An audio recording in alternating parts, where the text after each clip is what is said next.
All four people.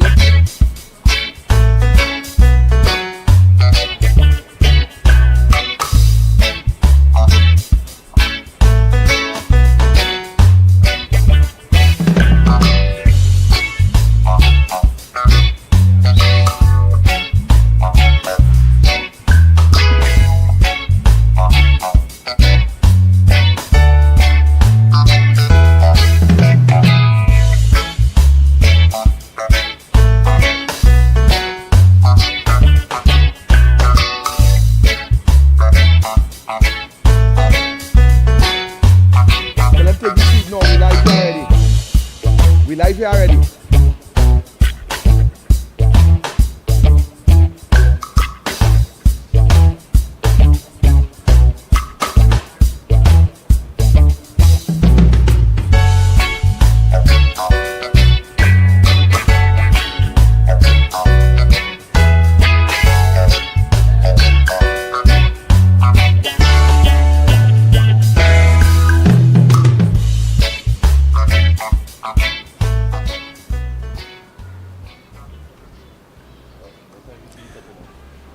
Blessed good afternoon to each and everyone. Welcome to U97.5 FM, Douglas Radio, hot like a pepper.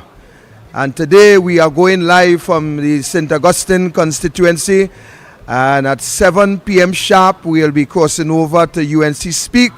So stay tuned as we get into today's proceeding. So with me today, as usual, is none other than Jeffrey, and we are on the inside. I know, ladies and gentlemen, as we speak, I know for a fact if we were in studio, today would have been hundreds of phone calls and everybody interested in the reshuffle and Faris and Kazim and this one and that one and the other. But today, ladies and gentlemen, we are going to deal with the issues that we are accustomed dealing with, because I know for a fact that the Prime Minister continued to bring that distraction across the board. And today, of course, as we warm up in house today, we will be dealing with a number of issues as we go along. So first of all, ladies and gentlemen, I want to welcome you. I want to welcome each and every one, our listeners, our viewers, those locally, those internationally. We want to welcome each and every one of you to Douglas Radio as we go live from the constituency of St. Augustine.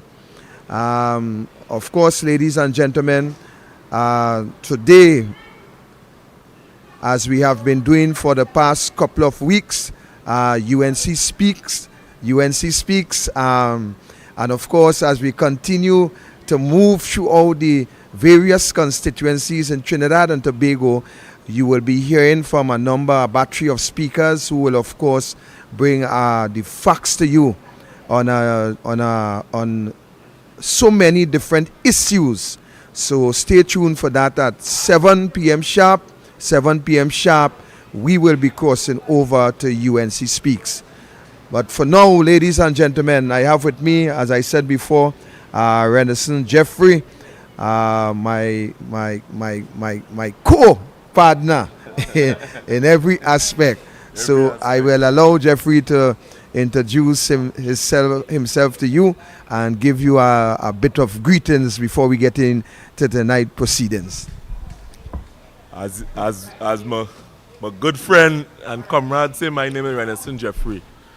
You know, we in the St. Augustine area here. But we will be attacking a lot. We'll be attacking a lot of issues today. So stay tuned for these powerful speakers and them. They'll be jumping into numerous topics. As you can see yesterday, we try not to bring the issue with Faris too much. And the reshuffling, because we watch that as a distraction. We watch that as one of the biggest distractions that taking place, because we would have seen before that the Prime Minister never jump out and say, well, here what's going on. he's not the one. He never jump out and say that he's the person that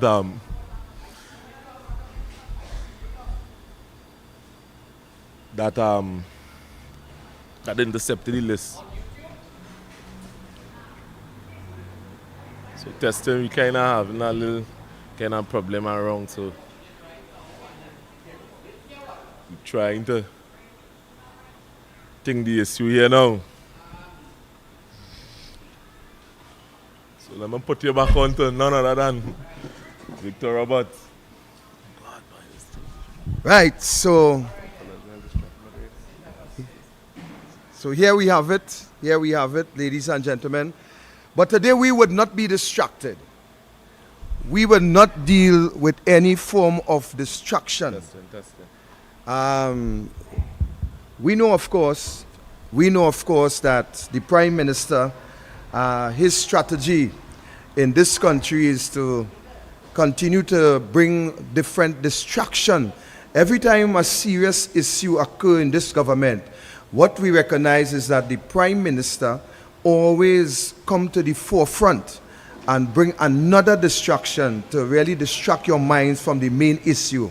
So we are not going to be distracted. We will continue to deal with the Paria situation. We will continue to deal with the constitutional crisis. The constitutional crisis. We will continue to deal with the Prime Minister confession in relation to the kidnapping of the meritless. And these is the issues.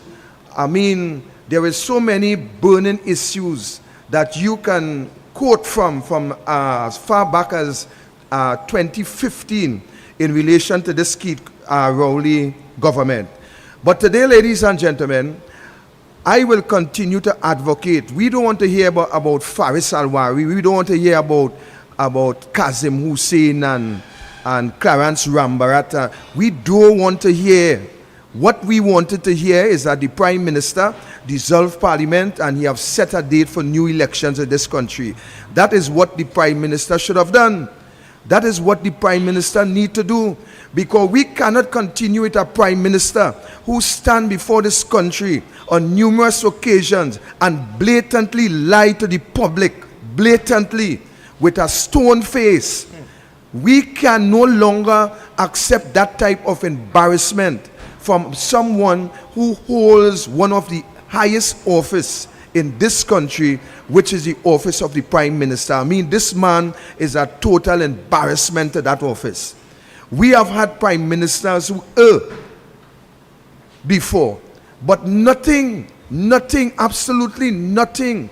What we are experiencing now in this country, we have never ever experienced this type of behavior from a Prime Minister who sits, who leads the cabinet. We have never experienced this. And this is something that Trinidad and Tobago must advocate, that this Prime Minister demits office. That is what we must be advocating. We can no longer sit idly by and see our country go down in the direction in which we are heading and sit as though everything is honky-dory. No longer we can tolerate that. No longer. So, ladies and gentlemen, as we speak, we are now faced with the confession of the Prime Minister.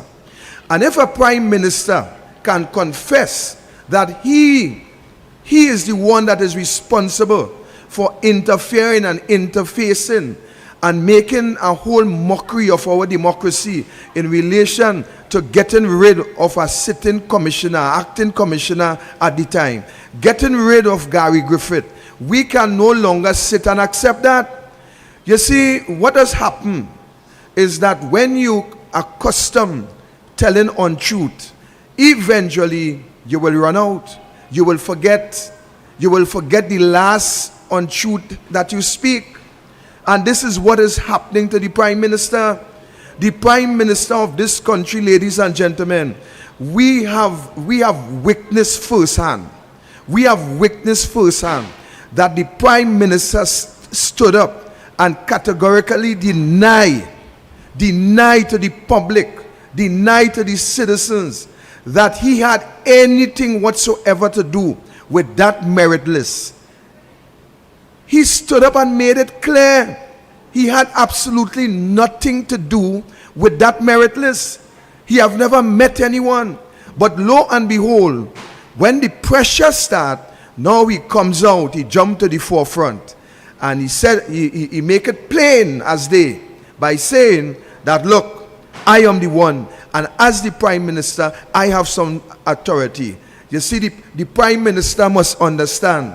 The Prime Minister needs to understand that the Constitution of Trinidad and Tobago not only govern us, but it governs his behavior.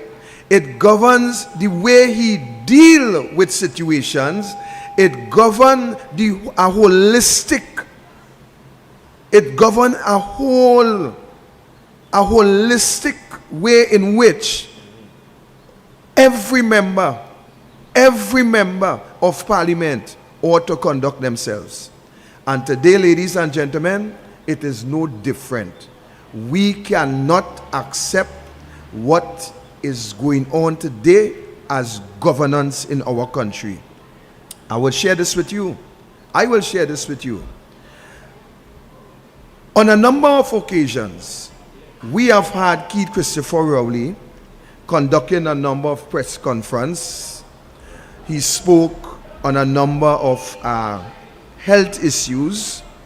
He spoke on crime. He spoke on a number of issues in our country.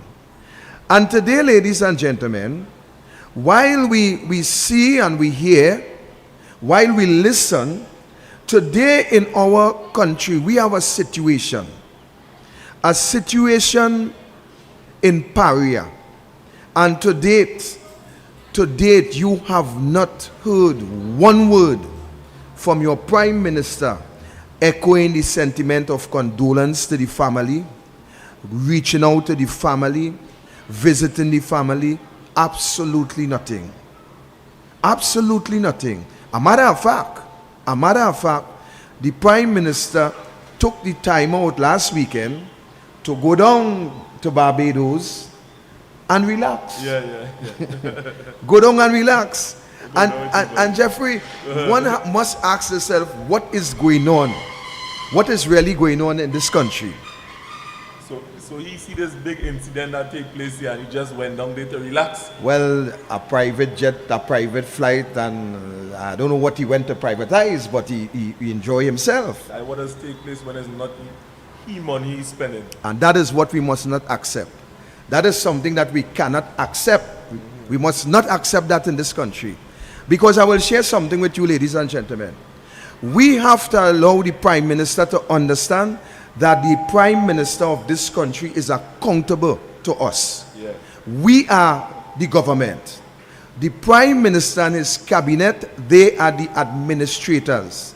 And they are administrating based on our decision by electing them into office. And when we elect them into office, ladies and gentlemen, what have happened over the years in this country is every time we elect our government, we allow our government to do as they please. And this have to stop. This must stop. We must hold going forward any government, every government accountable. They must be accountable, one, to their actions, for their actions, and they must also be accountable to the people. Must be accountable to the people. And we must set the stage going forward, where those who we would elect in the future, I hope the very near future, that going forward, accountability, transparency must be the order of the day, because we cannot allow another government to behave as this Keith Rowley administration behave. When you look at the structure in this PNM government, from top to bottom, when you look at the structure that is set, it is a clear case where it's about me, and more me. Because the people that is benefiting from the wealth, the treasury of this country, it is only a selective few. I call them the Fantastic Seven. I call them the Fantastic Sevens because they are the ones who have been bathing in money over the years in this regime. And while some people might be excited about a reshuffle, which it matters not to me, because I always say the problem may not directly be the individual, but the problem is the policies that the PNM bring to the table. That is my position. But while some might be excited about Alwari gone and this one come and who gone, to me, ladies and gentlemen, to me, the fact of the matter is, the fact of the matter must be not a reshuffle. Not a reshuffle. Rowley ought to reshuffle himself out of governance. And I would have hoped that yesterday was a day that Rowley see it fit to dissolve the parliament and to call elections, set a date where the country can give some group a new mandate in order to remove this country from the pit that this PNM government have us in. Ladies and gentlemen, as we continue our discourse, I want to ask you today if you are satisfied with the governance of this country. And I think I could answer that question for you. And I know if we was in studio, we'd have hundreds of phone calls coming in at this time. But remember, we live in St. Augustine, and at 7 p.m. UNC Speak platform, we will cross over. And of course, there's a number of MPs and others who will be speaking to you on different topics as we go along. But I am saying, I know that this country can never be satisfied with the level of governance that we are having today. Never. We have seen a prime minister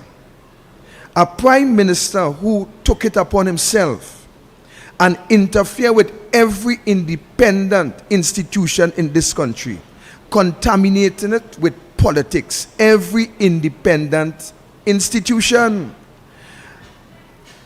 When you look at what happened coming out of the Police Service Commission fiasco, one will recall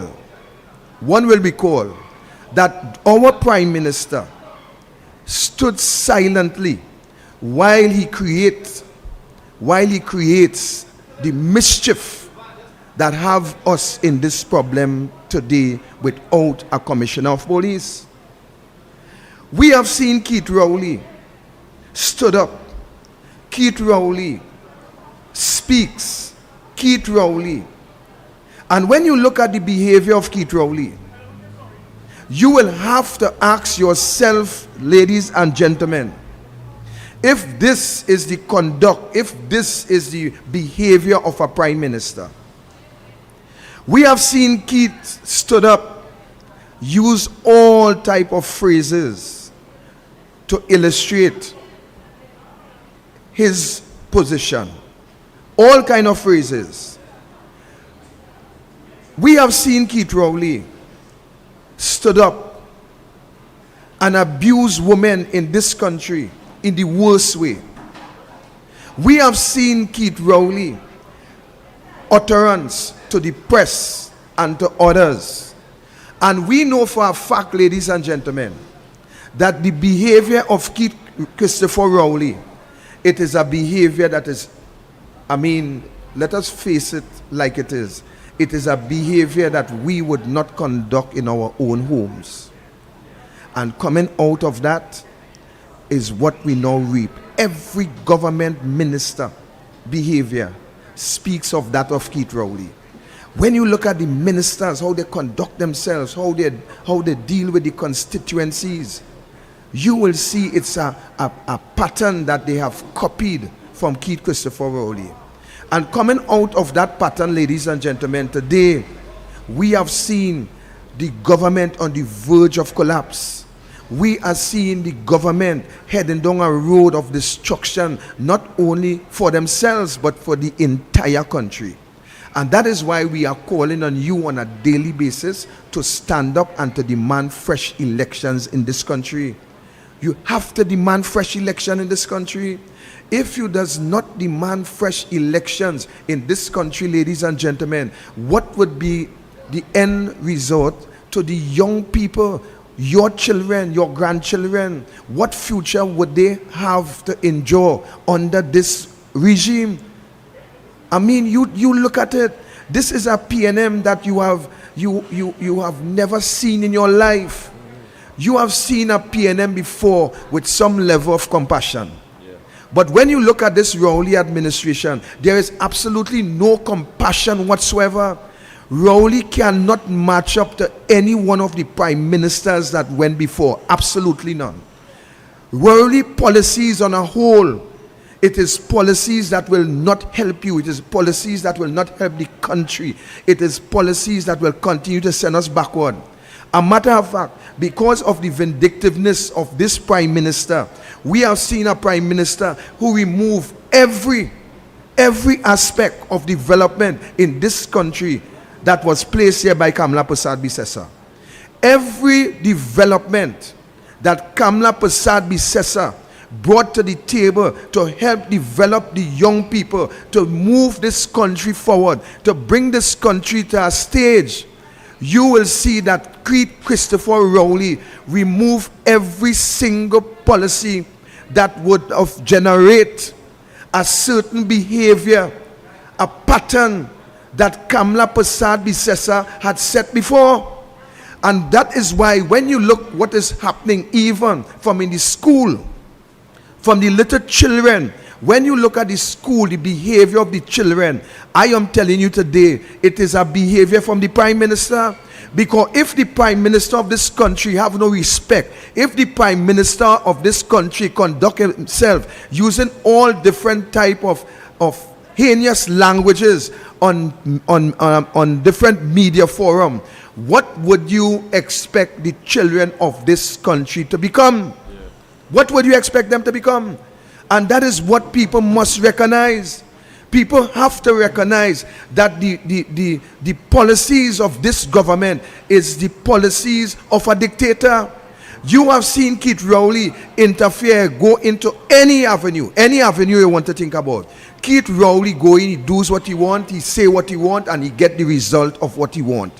When you look at all the position, all the strategic positions in this country, why you think Keith Rowley plays people who he trusts, people who may not be right for the job, but people who he trusts, place them in positions. And the reason for placing them in positions is so that at the end of the day, they could cover and breaks when the occasion arises. And that is what Keith Rowley have done to this place. You figure the commissioner, the acting commissioner that we have, the PNM acting commissioner that we have right now, you think that this acting PNM commissioner, you think that this man have the interests of the country at heart? You think this man care about a reduction within the crime rate? This acting commissioner that we have that now sits on the chair, he have to obey whatever the prime minister said. Whatever the prime minister say, he have to obey. When you have an acting commissioner of police taking instructions from an idiot who we have as a minister of national security, what would you expect to happen in this country? What would you expect to happen? It is lawlessness, it is chaos, and that is what will continue. And let me tell you something, the more you sit idly, the more you sit and relax, the more you sit and accept, it is the worst this country coming. This country very soon will reach what we call the boiling point. And when this country reach the boiling point, ladies and gentlemen, this is the time that you will experience crime as you have never experienced it before. We already on that road, you know. We already on the road. But it will only get worse. The more you relax, the less action you take to agitate, to stimulate, to warm this country up, to create a pressure, to create a tidal wave, to demand election, is the worst we would become in this country. Keith Christopher Rowley must go. Yeah. Keith Christopher Rowley have to go. Keith Christopher Rowley, ladies and gentlemen, we must do what is absolutely lawful, legally necessary to create that tidal wave, to cause that pressure to overflow, so that this madman can call election in our country. Ladies and gentlemen, I want to draw your attention to something else. I want to draw your attention, ladies and gentlemen, to this issue that we now face. We are facing an issue where, of course, we had 4 individuals losing their life in Paria. Yeah. Coming out of that, ladies and gentlemen, the leader of the opposition, first and foremost, called for that area to be shut down, to be secure, and the evidence must remain intact. Yeah. We have seen coming out of this situation, we have one of the inspectors from OSHA resigning from his position. What was the reason? We can only speculate. We also had some 11 days pass before OSHA officials came out and made a statement that they have not given Paria any instructions in relation to cancelling the rescue effort. We have had statements coming out from Paria stating that the OSHA representatives, together with Paria, came to the conclusion that that action was necessary. Today we are learning, today we understand that there is no truth in that statement, that release from Paria. My question to you, ladies and gentlemen, Trinidad and Tobago, is why we still have this Paria board up and running, managing the affairs of Paria, and even managing to some level the affairs of this investigation. Keith Rowley jumped out the boots, and Keith Rowley said that he appointed senior counsel Lawrence Maraj to head a team in relation to a commission of inquiry.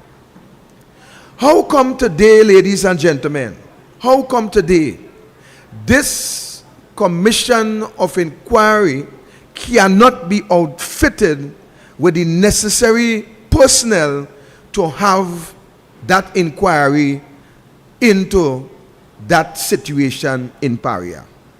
Why? What is the reason? One must ask, what is the reason? Is it a lack of resources? Is it a lack of competent, capable individuals? Or is it a willful delay by those in authority, not only allowing the site to be contaminated, but also the destruction of some of the evidence coming out of that situation? You know what is sad about that? What is sad about that, ladies and gentlemen, Trinidad and Tobago, is that today the people in this country, I tend to want to believe that we are really a 9-day wonder country. Because within the first 9 days of any given situation in this country, we up and hot and sweaty and we busy and protests and this must happen and that must happen for the first 9 days. And after the first 9 days pass in this country, I don't know if it's a case where people just accept I don't know if it's a case that people just relax. I don't know if it's a case where people just stand down. And then what happened? We wait for the another situation to arise. And the another issue to come forth. And then when the another issue arise, then we up in arms again. We hot, we sweaty, we busy. This must happen, that must happen. And then as 9 days pass, we come back and we wait again for another situation. That is so sad. Because in this country, ladies and gentlemen, I have seen from Andrea Barrett come right up, before and after. I have seen where this country get up, busy, want justice. And as 9 days pass, I am yet to understand what happened with the justice that we was looking for within the first 9 days. I am yet to understand.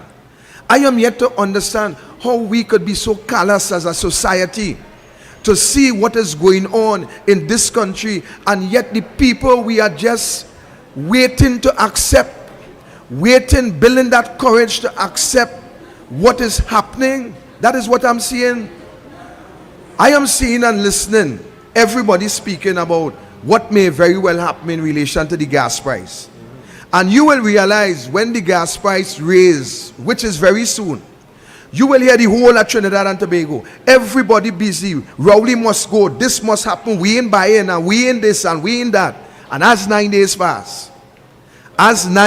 pass, everybody find the money, buy the fuel, and we wait for another situation to come up. That is sad. That is more than sad.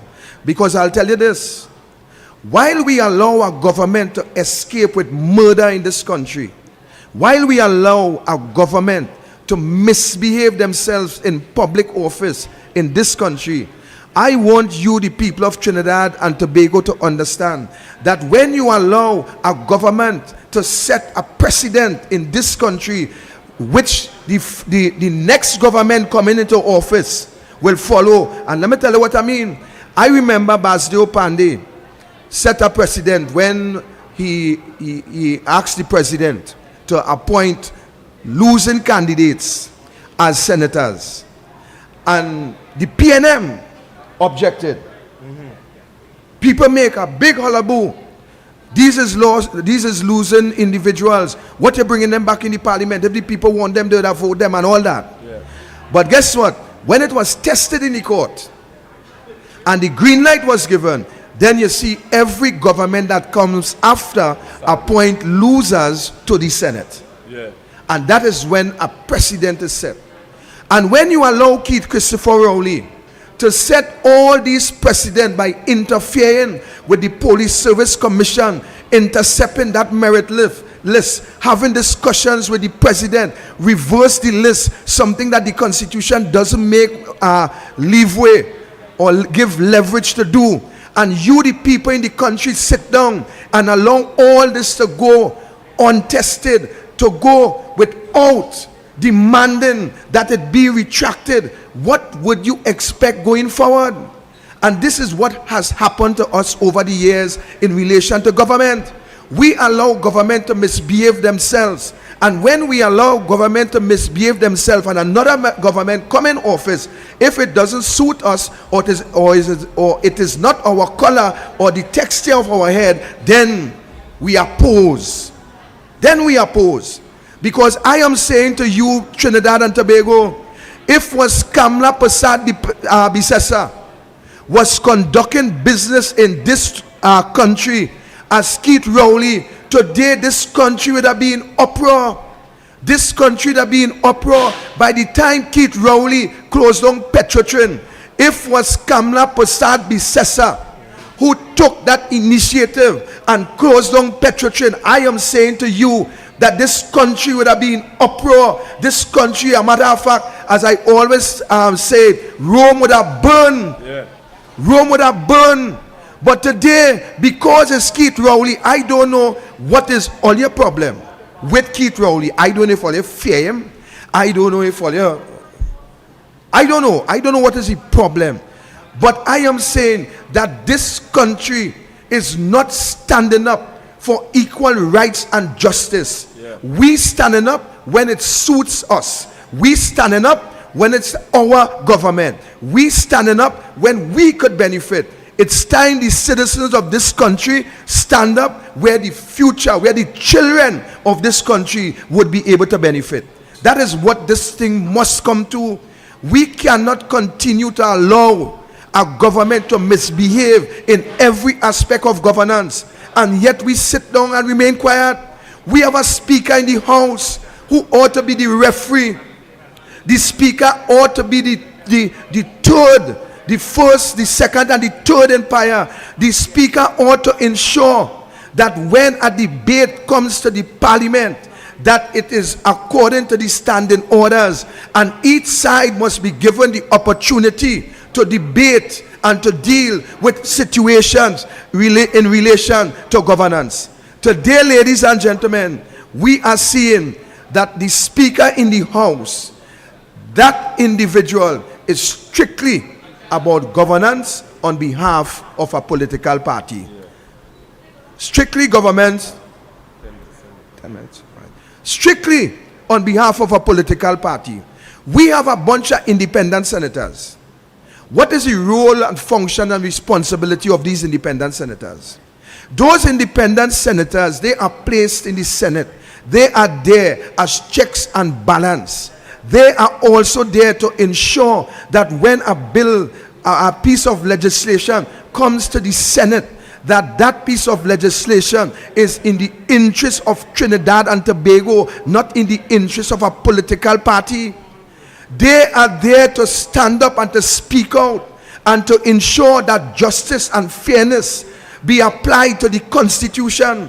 But today, when we look into the parliament with the bunch of independent PNM senators that we have, that is how I call them, independent PNM senators, they stood and they defend every piece of legislation that the PNM bring to the Senate. Every piece. Every single piece. And on top of that, we have some of them coming out vocally and speaking against opposition one. We have Senator Vera, who stood up in the Senate and speak of some judge or two judge or three judge who call him and express the disgust and the dissatisfaction in the opposition. And he had the belly to stand up and say that in the Senate. And today we still have them judge, whether they be in the High Court, they still there. And added to that, we still have Vera sitting in the Senate. And that is what we accept as a people in this country. That is what we sit down and allow to happen. I am saying today that you, the people of this country, you are the ones who ought to stand up and take the necessary lawful action to remove this government. You have a voice. Section 4 of the Constitution give you some authority. I have seen we sit idly by and allow Keith Rowley to remove, to chip away Section 4, chip it away, piece by piece. And yet we say nothing. We say nothing. What would it take again for this country to stand up and demand good governance? That is my question. That is my question. What would it take for this country to stand up and demand good governance? For years, I have been saying, I have been calling on the Law Association. What sayest thou with all the flaunting of the Constitution? And the Law Association, nobody, not one of them would respond to all the crisis that we have in this country today. Not one. But guess what? When we look at things today, we understand why the Law Association had nothing to say all the time. We understand why. And this is what we accept in this country. We have to do what we have to do, and we have to do it quickly. We have to do it quickly. Trinidad and Tobago, as we wind up, 7 o'clock, we'll be moving over. TNT, UNC speaks, we come in. But as we wind up, I am saying to you, Trinidad and Tobago, today, I am calling on every one of you, every citizen of this country, to stand up and to ensure that you do your part to ensure good governance come to Trinidad and Tobago. I thank you. We'll be going over very shortly. Very shortly, we'll take a break at this point in time. And when we come back, we're going live from St. Augustine. Corky, stay on track, keep the dial hot. We're going to switch over here now, and you stay tuned to bring it live. So Archie, back to you as we wrap up this segment.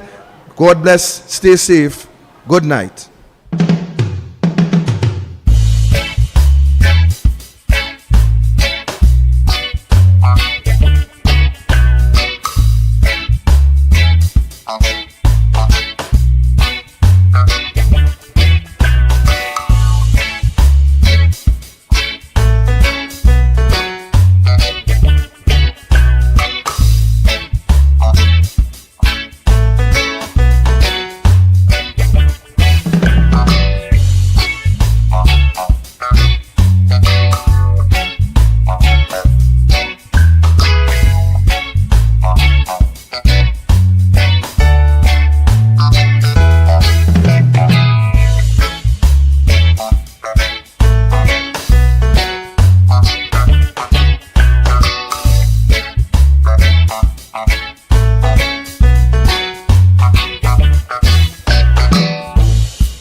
night, ladies and gentlemen. Please stand at attention for the national anthem of Trinidad and Tobago.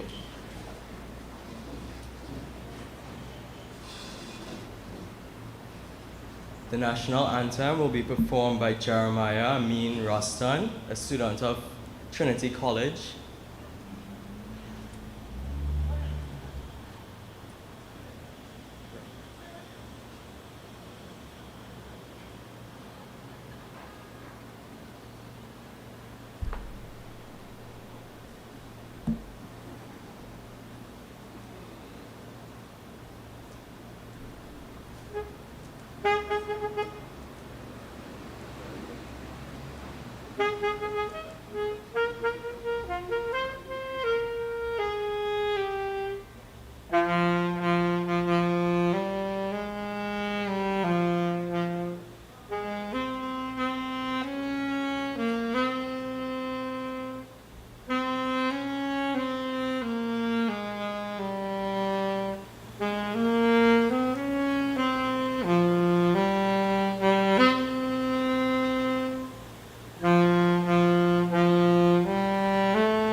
Thank you, Jeremiah. Please remain standing for a universal prayer by the young Pandit Mayank Ramguli of Ramguli Shewala, Paria.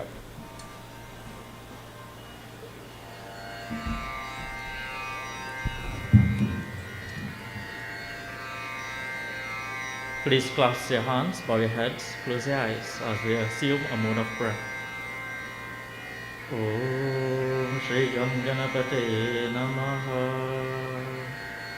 O Lord, thank you for bringing us here safely to continue with tonight's proceedings. May we continue to provide and protect those we are here to serve. Om Asatoma Sargamaya, Tamasoma Jyotirgamaya, Mrityurma Amritam Gamaya. Lord, bless us that tonight we be led by the truth and only the truth. May whatever roles, offices, or functions we are here to provide, that we do it to the best of our ability. May we all continue to be selfless and not selfish, and may we do the best we could to transform this nation into betterment and productivity. May we all rise and rise and rise. Om Shanti Shanti Om. Good night. Thank you.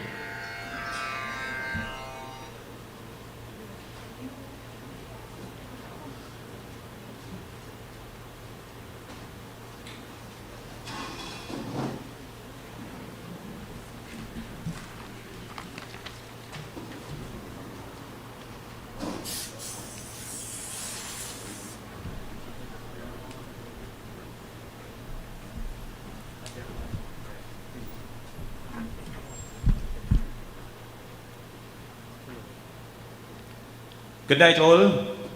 Welcome to our UNC forum. We're speaking tonight. I am Prakash Bharat, one of your co-hosts tonight. And my right is Mr. Kevan Gibbs Alderman at the Tunapuna Piaco Regional Corporation. Good night, St. Augustine. I'll take off my glasses, nobody here. Good night, St. Augustine. I want to start by saying good night to our political leader, Mrs. Kamala Persad-Bissessar, who we are working hard to bring back as the Prime Minister of Trinidad and Tobago, and to bring back caring and love to the governance of this country. Our first speaker tonight is Mr. Amit Mahabir. He's a businessman, a lawyer, and importantly, the chairman of the St. Augustine UNC Executive.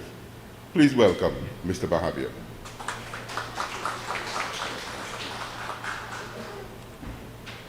Good night to our political leader, Honorable Mrs. Kamala Persad-Bissessor, a distinguished and visionary leader, our esteemed Member of Parliament for St. Augustine, Vice Chairman of the United National Congress and Shadow Minister for Rural Development and Local Government, Ms. Khadija Amin, Member of Parliament for Barataria Sanwan, our Shadow Minister, Attorney General and Legal Affairs, Mr. Saddam Hussein. Good night to our councillors, our guest speakers, viewing and listening audience on all social media networks tonight. My name is Amit Mahabir. I am the chairman of the St. Augustine UNC Executive. Welcome to the St. Augustine constituency. Let me just tell you how happy and delighted I am to see all of you here tonight, my UNC family. Give yourself a round of applause. It is indeed a great feeling that we can now all come together and advocate on these matters, the matters that truly matters to us all. Tonight is about TNT Speaks, where we are highlighting the social and economic issues affecting our beloved Trinidad and Tobago. We are highlighting the facts that Rowley must go. We are highlighting his incompetence, dear incompetence. I must thank the Prime Minister for that reshuffle yesterday. That reshuffle just further provoked the government's incompetence and corruptness. What was the Prime Minister hoping to achieve, I ask? Reshuffle the pack, yet the same pack of jokers. According to our Honorable Kamala Persad-Bissessor, it's just another attempt to distract the country from a collapsing government. This government is already imploding. This government is already collapsing. Let me remind you, because we seem to forget. Under the Prime Minister Keith Rowley government, bridges are collapsing. To name a few, Rup Singh Road Bridge, Lightbourne Bridge in Gasparillo, Bailey Bridge on Lower Paria Road, and most recently, the Golden Grove Bridge by the prisons, all collapsed. Under the United National Congress government, a visionary leader under Kamala Persad-Bissessor saw the need not just maintain bridges, but build bridges. St. Helena Bridge, to name a few, and the Derby Bridge. The economy is collapsing. Under Kamala Persad-Bissessor, businesses registrations increased from 6,659 in 2010 to over 4,000 registrations by 2015.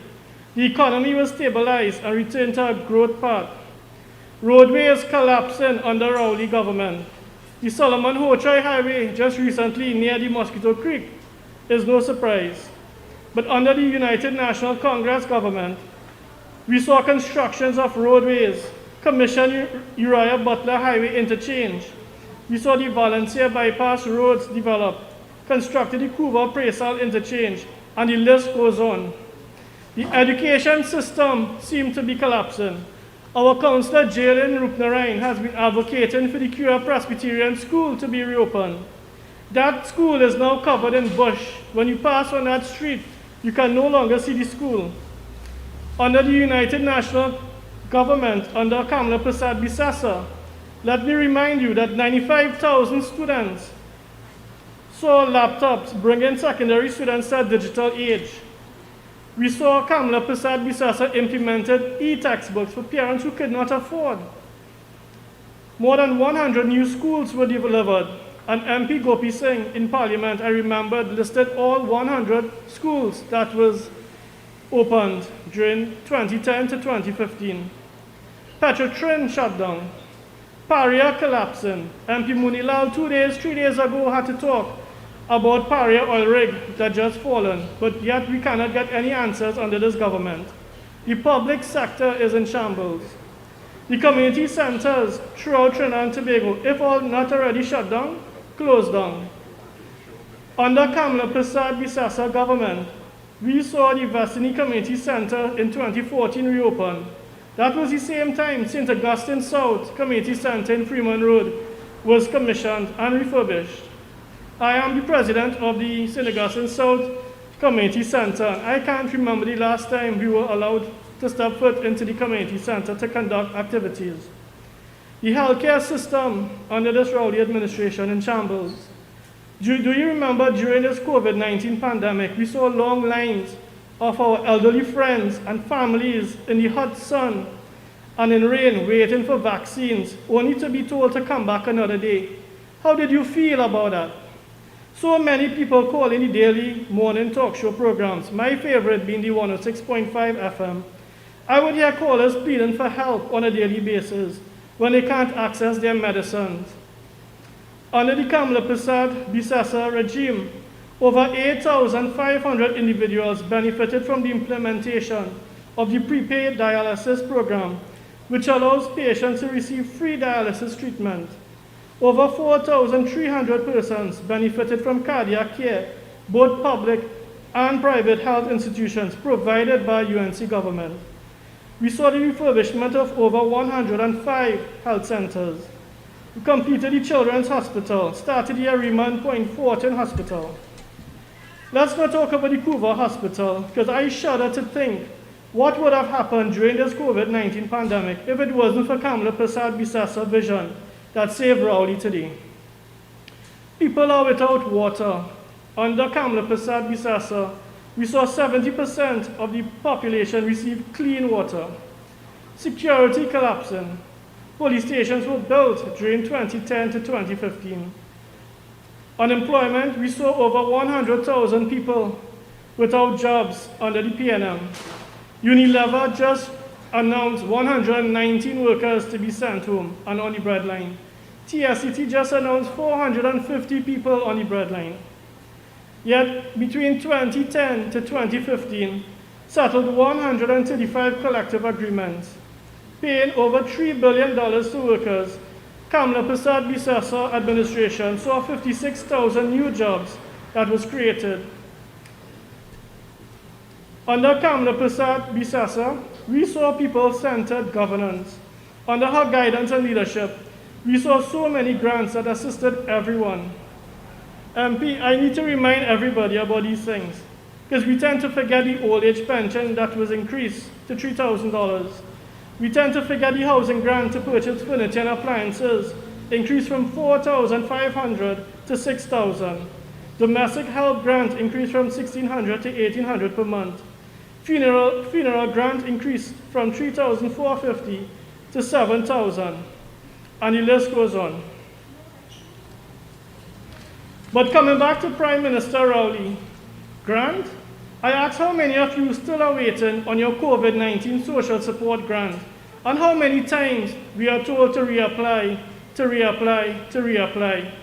2020 to 2022, I know a lot of St. Augustine's constituency residents still waiting on those grants. People are without electricity, cost of living is high, unemployment rate skyrocketing. Don't get distracted by KFC catch-up fees. Don't get distracted by Rowley reshuffle. We, the people of St. Augustine, want Rowley to call an election now. Are you ready to face the polls? Are you ready to return Kamla Persad-Bissessar and the UNC as the government?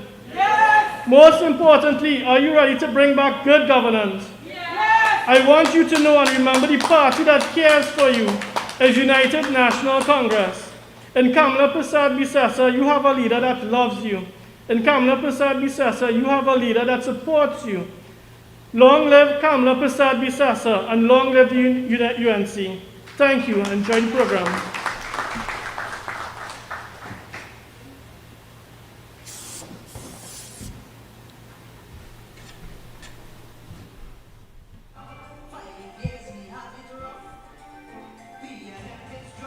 I want to say thank you, Chairman. Thank you. I have a full page to introduce the next speaker. But I want to say the name Saddam Hussein doesn't need much introduction. The name Saddam Hussein strikes fear into the heart of Faris Alwari, at least used to. For the last few years, from the Senate and now as an MP for Barataria San Juan, Saddam has proven himself to be one of the strongest legal minds we have second only to our political leader. Our country. Because what we have seen yesterday was a government that is on the brink of collapse. It is a government that cannot hold on to power anymore. That cabinet reshuffle was nothing more than a distraction to take off the heat from the Prime Minister, who could barely hold on as political leader of the PNM and as the Prime Minister of Trinidad and Tobago. It is a distraction. And then this man shuffled the pack of cards, but he forgot to take out the joker. Because after all of that tragedy, they thought that reshuffling that pack of jokers will take off the heat from what took place in Paria. But we as United National Congress will not. We will continue to prosecute that issue until justice is brought to those families. Because it is inhumane in the manner in which Paria operated. It is tantamount to state-sanctioned manslaughter. That is what it was. That is what it was. And then there were so many things happening that the Prime Minister, he didn't know what to do next. Paria happened. Then he looking for another distraction. He come up and he tell the people, he said, well, it is me. I am the man who went to the President's house and met with the former chairman of the Police Service Commission. But I think that is a very important issue that we have to remember. We have to understand what the Police Service Commission of this country does. And that Police Service Commission is a constitutional body. We have the Constitution, so that is the supreme law.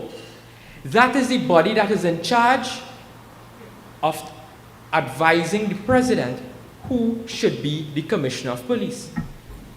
And the reason why it is independent, and Kirkmego will tell you, it is because a government should never have control over the police service.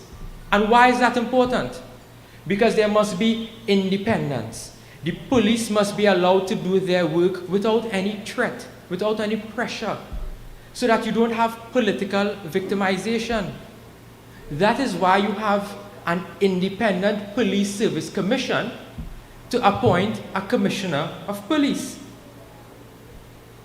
But then the Prime Minister told the country that when Ms. Bliss Sipasad went to the President's house to drop the list from the President, Mrs. Paula May Weeks, he had to provide some information to Bliss Sipasad. Well, respectfully, Prime Minister, that is none of your business. You should have taken some advice from your senator. What you doing there? What you really doing there? What you was walking in the botanical gardens and you happened to see Bliss Sipasad by the President's house, so you say, let me run across the road and let me go and give you the information? Is that what it was? That is not how the country operates. If the Prime Minister named man, he should have allowed the list to reach the Parliament, and don't be a coward and vote down Gary Griffith. This was an entire conspiracy to get rid of Gary Griffith. Keith Rowley, you did not want Gary Griffith. And I can say that without any fear of being sued here tonight, because it is the same Prime Minister who went on a platform and told this country that he had lost confidence in Gary Griffith 1 year ago. You all remember that? You all remember that? And Gary Griffith is not a member. Gary Griffith is not a member of the TTPS in terms of, he's a civilian. Let me put it that way. He was a civilian who was appointed as the Commissioner of Police. So therefore, the law did not at the time allow him to act as the Commissioner of Police. When his contract expired, the law was set up in such a way that the Deputy Commissioner of Police would have then become the Commissioner of Police. But Keith Rowley, as the head of the cabinet, Faris Al-Rawi, as the Attorney General, changed that law. They changed the law in such a way that Gary Griffith would now be allowed to act as the Commissioner of Police. Understand that, eh? 1 year ago, Keith Rowley said he lost confidence in Gary Griffith. Then 1 year later, as the head of the cabinet, approved a law to allow Gary Griffith to act as the Commissioner of Police. What kind of sense that really making? What kind of sense that really making? It is illogical. It is irrational. It is the thoughts of a madman. What gave you, Keith Rowley, the confidence in Gary Griffith again 1 year later? Is it that you found out that somebody in your cabinet close to Gary Griffith and they set you up? Is it that, Keith Rowley? Is it that is why you went afterwards to President House? I'm asking for the list to be pulled, to give Bliss Prasad information so that list don't go forward? Is it that? There is a constitutional provision and a constitutional procedure where that name should have come to the Parliament. The Prime Minister has no business in going to the President's house and giving information in that manner. He has no business. So, I saw a video on TikTok, and the fellow was saying, he said, Rowley said he went to President's house, and he gave the information to Bliss Prasad. That is not interference, that is interfacing. The fella say if you're playing a game at all fours, and you're holding a jack, and somebody behind you say, hey, look, this man have a jack. That is interference or interfacing? So Rowley could spin this all he wants. That is an unlawful action taken by the Prime Minister, and he needs to be investigated whether or not he had committed an offense of misbehavior in public office. The Prime Minister of this country has to be investigated to determine whether or not he committed an offense of misbehavior in public office. And today I heard the Acting Commissioner of Police, Mr. Jacob, saying, well, the man who made the complaint in the first place should make a report before he starts investigating. When it had Emailgate, who made the report? Nobody made the report, yet there was an international investigation into a former Prime Minister of this country who was accused of conspiring to murder journalists with Gary Griffith. The same man you're accused of being in a conspiracy to murder a journalist, you appoint him as your Commissioner of Police. So this government really don't make sense. Or they're really not making sense. The Commissioner of Police ought to do the honorable thing, Mr. Jacob, and launch that investigation into what took place at President's house. Yeah. That is what has to happen. And then, as a member of Parliament, we all hold shadow portfolios. And my shadow portfolio is that of the Attorney General. And yesterday I felt sorry for my friend, Mr. Faris Al-Rawi. I felt sorry for him. Because he woke up in the morning as the Attorney General, and by the evening, well, you all know the rest. And Mr. Faris Al-Rawi, when life gives you lemon, you make lemonade. So think about it this way. You're no longer in a position to lose any more cases for the government. You lost enough. And, they really set up the man, Because yesterday I was thinking, but why did they appoint Faris Al-Rawi as the Minister of Local Government? Now, I went back to that Newsday article that I found. And this is what the Newsday article says. That Newsday article dated the 13th of December 2018. Inbuilt to control local government.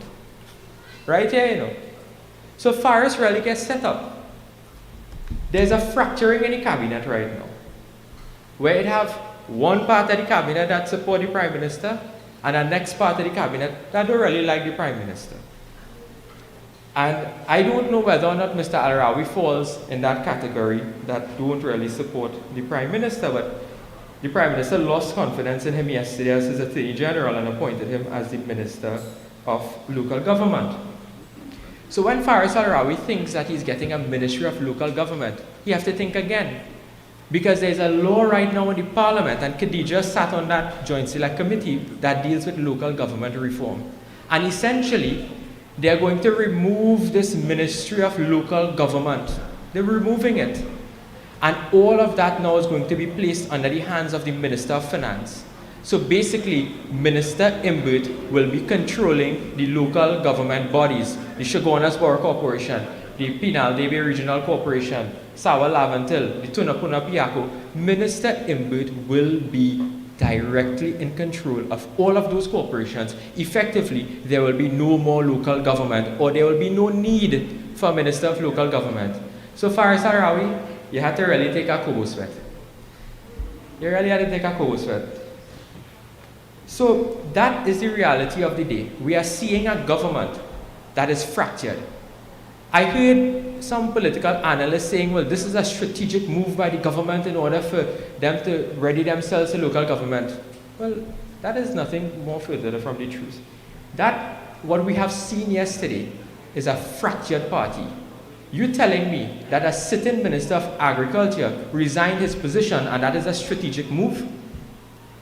That is a strategic move to ready yourself for local government? That is not no strategic move. It shows that the government has imploded, and the United National Congress, under the leadership of Kamala Persad-Bissessar, will restore dignity and good governance to Trinidad and Tobago. That is what we will do. That is what we will do. Kamala Persad-Bissessar will ensure that she places competent individuals in her cabinet to ensure good governance, to better the lives of the citizens of Trinidad and Tobago. Because we must remember, when she was the Prime Minister, they brought serious crimes down to the lowest levels in almost 1 decade. Amit spoke of all of the facilities that she would have constructed in terms of the hospitals that today the government had to use in order for its COVID response. We had placed almost the most amount of money into the Heritage and Stabilization Fund, while this government has continued to raid it to pay their friends, families, and contractors.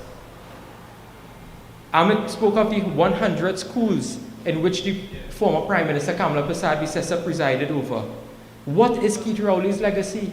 What is Keith Rowley's legacy? The man has no legacy. It is time for Keith Rowley to go. Keith Rowley must go. The PNM must go. And I'm asking you all tonight that the United National Congress is a strong party. We are a party that we are ready for government. We ask that our supporters join us, and those on the fence come off the fence and jump across on the UNC. It is time for us to stand strong, stand tall, and let us bring back good governance to Trinidad and Tobago, bring back the UNC in government, bring back Kamala Persad-Bissessar as the next Prime Minister of our beloved Twin Island Republic. I thank you very much, St. Augustine.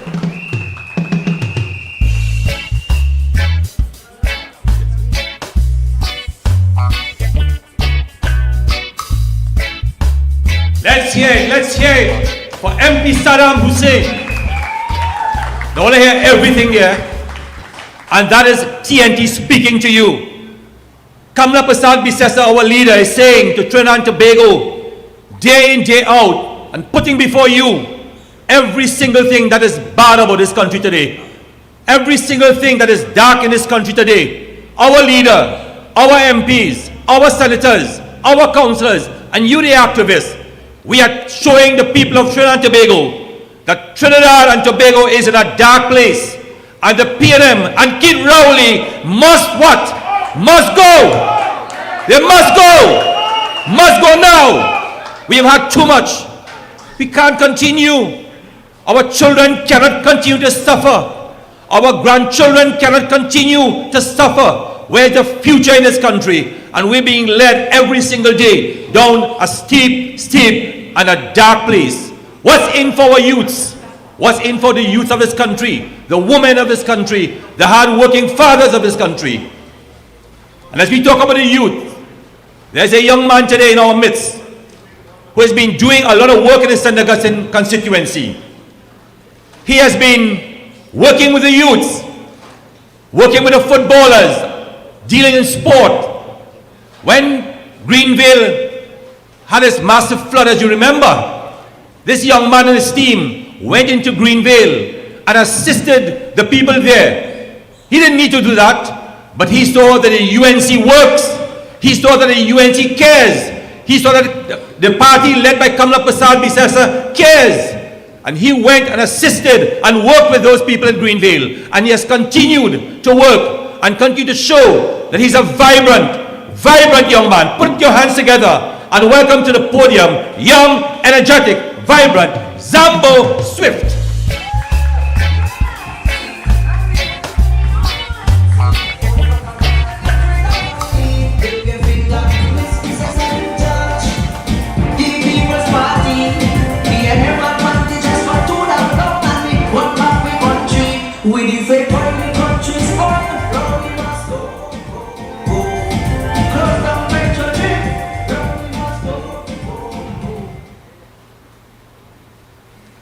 MP for St. Augustine, Ms. Khadija Amin. MP for Paria, Mr. Saddam Hussein, with a strong and powerful speech. Councillors, special invited guests, ladies and gents, good evening. My name is Zambo Swift. I'm here to speak on issues affecting the youth of St. Augustine community. Tonight I will touch on two: unemployment and lack of training opportunities. Having a significant number of youth unemployed can have an impact on community, economic growth and development. If this issue left unchecked, it can have serious repercussions, leading to social exclusion, anxiety, and lack of hope for the future.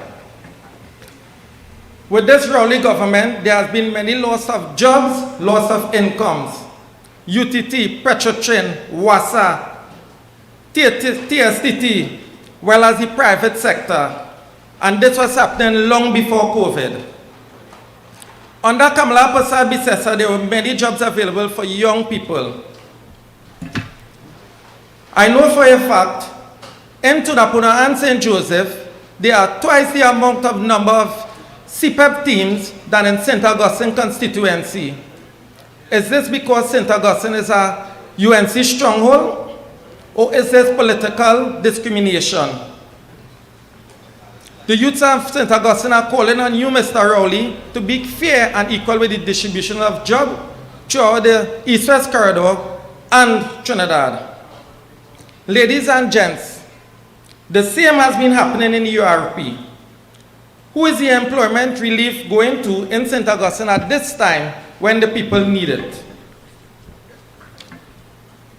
Under Kamala Persad-Bissessar, there was CPEP and URP in every constituency. People had jobs. Regardless you are UNC or PNM. But the youths don't just want URP and CPEP jobs. They also want training opportunities to continue to better themselves, to provide for their families. Opportunities for skill training, evening classes, and after-school programs will equip the youth to contribute to the economic growth of TNT. This government has been reducing and shutting down programs such as the Hotel School in Chagaramas, NESC, HYPE, MIC, YTEP, MOS, and many more. These were places where young people can learn skills to better themselves while earning $1. Under this Rowley government, our youths are losing hope. This government is causing youths to turn to a life of crime and violence. Our country is dying a slow death. Ladies and gentlemen, they also cut the gate funding. One thing for sure, we all know Ms. Kamala Persad-Bissessar believes in young people. Under her government, a lot of opportunities were created for the youths of Trinidad and Tobago.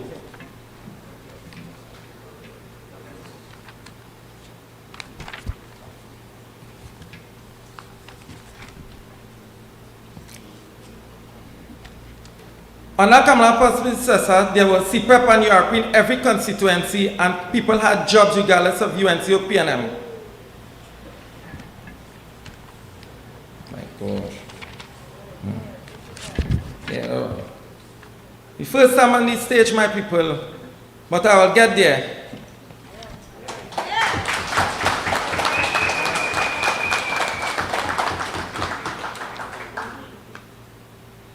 This government has been reducing and shutting down programs such as Hotel Schools in Chagaramas, HYPE, MIC, YTEP, MOS, and many more. These were places where young people could learn a skill to better themselves while earning a stipend. Under this Rowley government, youths are losing hope. This government is causing youth to turn to a life of crime. Our country is dying a slow death under this government.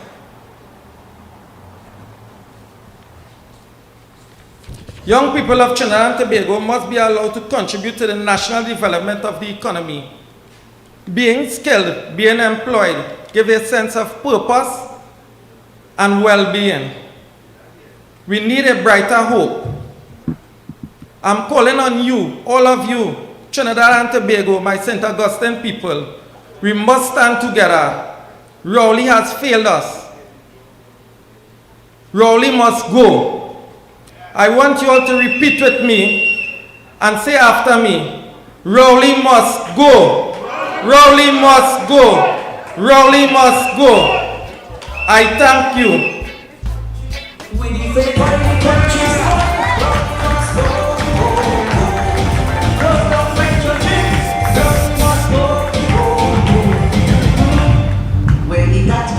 Let's hear it for Zambo, our youth speaker here tonight. Now listen to me. Zambo telling earlier, and in most of the things he said to you all there, everything in this country, from his statement as a youth, things getting hard. Well, things are getting hard, partner. Things real hard in this country. Nothing in this country is easy again under the PNM. Absolutely nothing in this country is easy again. To register a birth in this country is hard. To register a death is hard. To do a cremation is hard. To do a burial is hard. Here now, man, to go in the grocery, you go in and you have 5 things in your hand, you have to put down 2. Because it's hard. And our leader, Kamala Prasad Bisesa, as you know, in 2010 to 15, she took out VAT. She made things easy for the people. She consulted the people of Trinidad and Tobago before she took decisions. And that is what this PNM is not doing. They are not consulting the people of this country. They are making irrational decisions that affect you, your children, and your grandchildren. So I want to tell Zambo, when Kamala Prasad Bisesa returns to power, when the UNC returns to power, we're going to make it easy. We are going to make it easy because we are going to reintroduce most of the things that the PNM has taken away from our people. There's a young lady in our midst here tonight. She's been a councillor since 2010, 2013 when she served her first term. And then she came back in 2016, 2019, serving another 3 years. And then, currently, in 2019 elections, she was also victorious. So she's almost serving 9 years, working for the community of Curep Paje. She's also our minority leader in the corporation and doing a very good job at that. She's been working with the women's arm of the United National Congress. A vociferous, a bright, a very vibrant young lady. Put your hands together and welcome to the podium none other than Councillor Jaylin Rupnarine.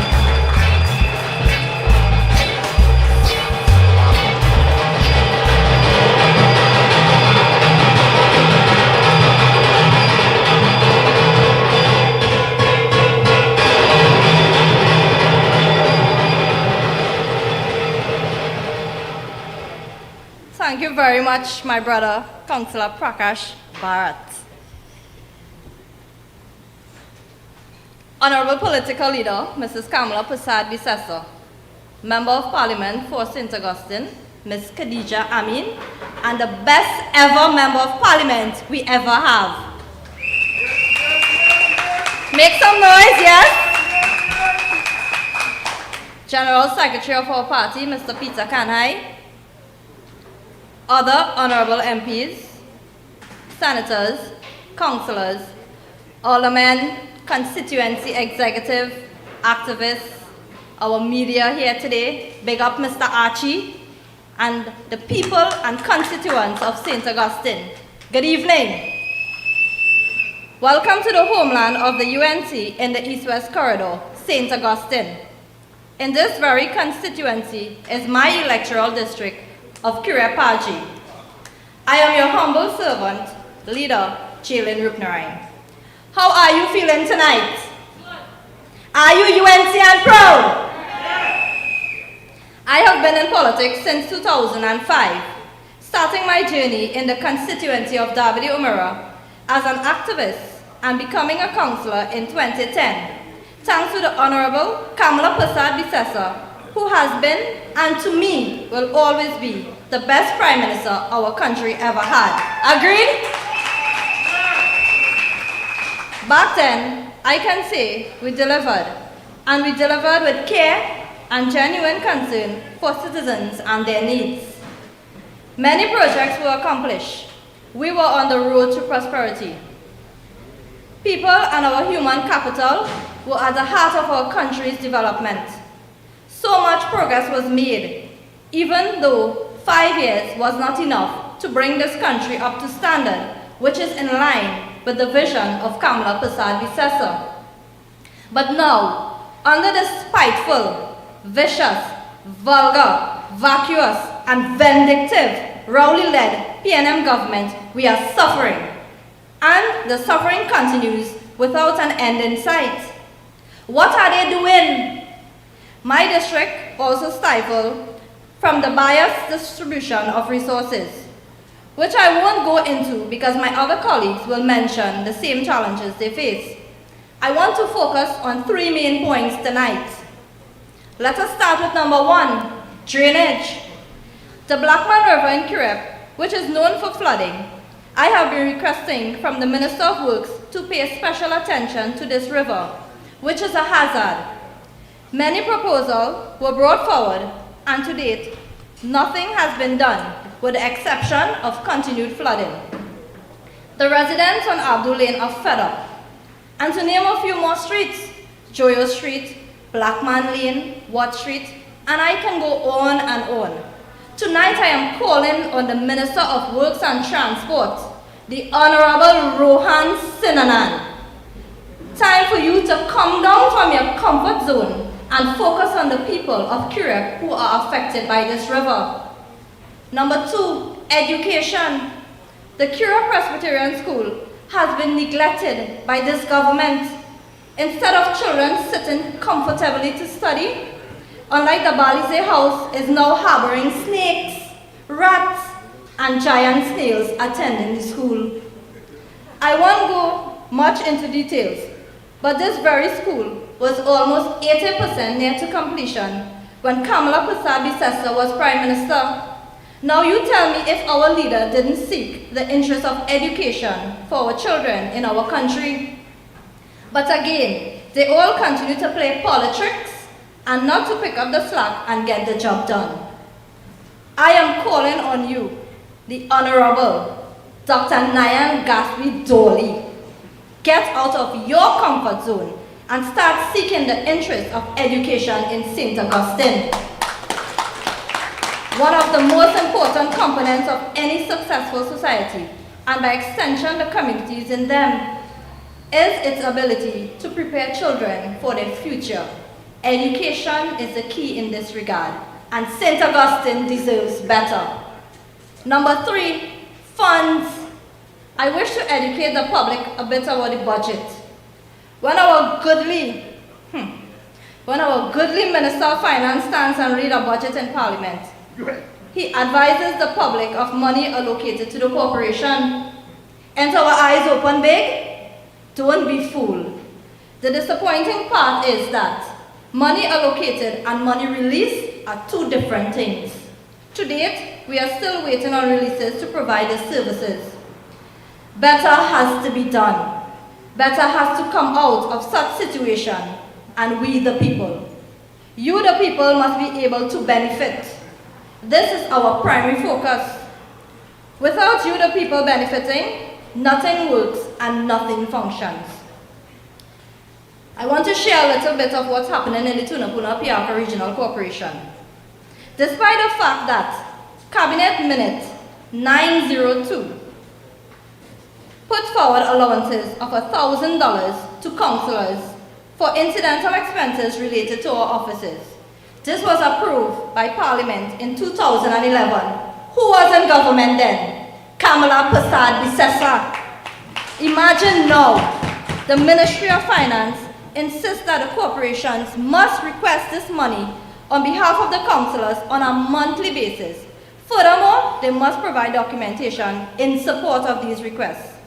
The release of fund covers the incidental, and it is treated right now as an optional item, meaning that the funds are not released to the corporation on a regular, consistent basis, but instead when the ministry sees it fit to do so. How are we supposed to run our offices? How are we supposed to buy printing ink, paper, and other stationaries? How? Tell me how, Mr. Rowley. I am calling on the Minister of Local Government, the Honorable Kazim Hussein. Wait! We now have a new Minister of Local Government. Well, a gentleman who seemingly is special, or at least he believes that he is special. He got the biggest demotion from AG to Minister of Local Government. Well, I never see a lawyer so excited to fix box drain in my life. Minister of Forest, Al-Wari, Al-Rental. Time to put your boots on the ground and get cracking to see what we are encountering at the Tunapuna Piapa Regional Corporation for funds. Instead, we have a government who is taking time to shuffle a cabinet that is already lazy and not to mention disloyal to the people of this country. Let me remind you of one thing. Moving someone from one office to another does not change your incompetence. Why don't you take the time to focus on women and girls who are crying out as a result of high food prices? Oh, Clarence resigned and gone back Canada. The man of Minister of Agriculture never even plant a peace tree so we can get a little green peas and to make some pilau. That is performance, that is failure. What about crime, which gives the citizens assurance for their safety? Well, Keith shuffle the pack and leave the biggest joker, Hines, the biggest failure as Minister of National Security, who said he's not responsible for our safety and security. People, let us not forget these 4 divers who lost their life innocently. May their souls rest in peace. Their family deserves justice. I can go on and on and on tonight because I have so much to say about this incompetent PNM government. But we will have more platforms like this where we will expose this lying government. My question to you, brothers and sisters, do you want to continue suffering under the PNM? So tonight, my family, my UNC family, say it with me. We are UNC and we are proud. And we will return to government when elections are called. But first, we will be victorious in the local government elections. And we will be telling you, Prime Minister of Trinidad and Tobago, Dr. Keith Christopher Rowley, the seat of Prime Minister doesn't fit your bio. And as the youths are saying today, come down from there. You, the people, deserve better. We deserve better. Long live Kamala Persad-Bissessar. Long live the United National Congress. I thank you.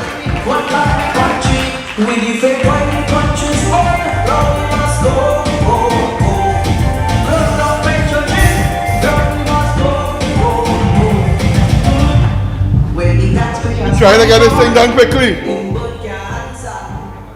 I want to ask you all something. You all ready to learn something? Because the next speaker, every time I talk to him, I expect I get a master class. Today we're going to get a master class on the economy. Former Senator Tahaka Obika. Welcome to the stage. We vote for the UNC, vote for Kamala and we vote for the UNC. Lift your finger, UNC, and we vote for the UNC. Vote for Kamala. Good night, St. Augustine. How are you feeling, sir? Yeah?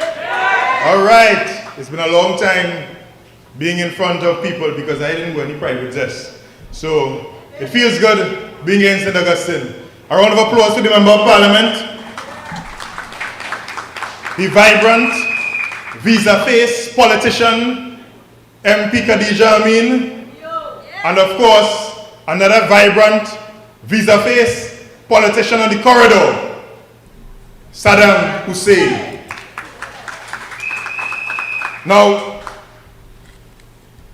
St. Augustine is a very important constituency. This is the home of the University of the West Indies. Next to you is St. Joseph and Tunapuna. And with just those 2 seats, we will form the next government. So when the next election bell ring, St. Augustine people, don't stay in Paria Extension and the areas around UWI. Go and find people in Councillor Seema's district, in Farm Road, and make sure every last voter go out. Go and find people up the hill in Tunapuna and make sure every last voter go out, because even if you bring 100% of the UNC vote here, that is changing the vote across the Eastern Main Road and across in Farm Road. Just a simple lesson. This is the most critical constituency in Trinidad and Tobago. No pressure. So, we had a cabinet reshuffle. The Attorney General went to sleep as Saddam Hussein tell you as the AG, and he wake up as the man in charge of box drain. Now, local government ministers in charge of potholes on the road, rat infestation. Well, Faris Alwari always talks about surat. If you have a law, you want to change the law, surat. You want to do something to bypass parliamentary decisions of the UNC, surat. Well, now he will know about suarat. So the language same. Yeah, much to change. Now, but what is more important? This economy. The people heard about the parliamentary reshuffle. But what we want in Trinidad and Tobago is an economic reshuffle. We want the whole government to reshuffle itself and get out of office. Because the 113,000 people who are unemployed in this country, they need a reshuffle of the economy. You have the youth speaker talk to you about the closure of Hotel School and the skills acquisition centers in this country. All the young people who are looking forward to getting skills, to get jobs, they need a reshuffle of the government spending that took away the money that they needed. And of course, the $7.5 billion businesses are being owed. You heard the political leader say it on Monday. Businesses in this country are being owed $7.5 billion. That's $7,500 million in VAT refunds. But of course, they come in with the property tax to ask people's savings and whatever little money they can't find. So economic diversification, they talk about that plenty. The last thing we hear about that was $500 million for agriculture. Now they bust the truth. And the man who was in charge of agriculture for 6.5 going on 7 years, Clarence Rambarat. This so-called P&M roadmap led us nowhere. This so-called roadmap to recovery led the country nowhere. Of course, let's look at diversification. A simple number. 80% of the exports that we earn as a country comes from 2 sectors, oil and gas and fertilizers and petrochemicals. The rest is less than 20%. And that is 2019, latest statistics, before COVID, before the Russia-Ukraine crisis. So is this government diversifying an economy? Let me hear you. You're singing good, but when this song, I wanted the song gooder. Let me hear you. Of course, you know the English is better, but sometimes broken English is sweeter. So we're looking at $7.7 billion being generated from one sector of the economy. And this government is talking about diversification. The $500 million that were to go to the farmers, did that diversify this economy? No. Sandals, Tobago, did that diversify the economy? No. Of course, in Port of Spain, the Minister of Trade, Galavan herself, before she was popular as the minister that hugged up Obama, now she's popular as the minister that said that Ariapita Avenue will diversify the entertainment landscape in this country. Has that done anything? In fact, the private zest that had the police run all over the country did more to attract money than whatever they did, the $20 million they were supposed to have spent in Arapita Avenue. This government, under that failed Minister of Agriculture, and I heard some people online, P&M spin doctors trying to say he did so much for agriculture. And when people ask him name one thing, well, you know, this Minister of Agriculture closed down Caroni Green, a company created under the leadership of Kamla Prasad Bisesa, recognizing Trinidad and Tobago's unique leadership in pepper production at a time where globally our pepper was recognized as one of the hottest, flavorful peppers on the planet. This Minister of Agriculture closed down Caroni Green, saying they're making a profit. Of course, when you plant a seed, you don't expect a mango tree to bear when you now plant it. It had to wait some years. This Minister of Agriculture was a complete and utter failure. And of course, when you want to talk about diversification, go down the highway and look at the sports complex built by Kamla Prasad Bisesa. That caused the hotels in South Trinidad to be running at full capacity before COVID, full capacity in the off-season. Normally a hotel runs from Christmas to Carnival, the cold weather, winter, and then they run empty for the rest of the year. That is when they beg we Trini to come and take a buffet for cheap. They were running at full capacity throughout the year because of the money that Kamla Prasad Bisesa spent for the aquatic center and that sports city that she was building in Cuba. Then you had Cuba Hospital, Point Fortin Hospital. Even Keith Rowley's constituency got a souped-up health facility.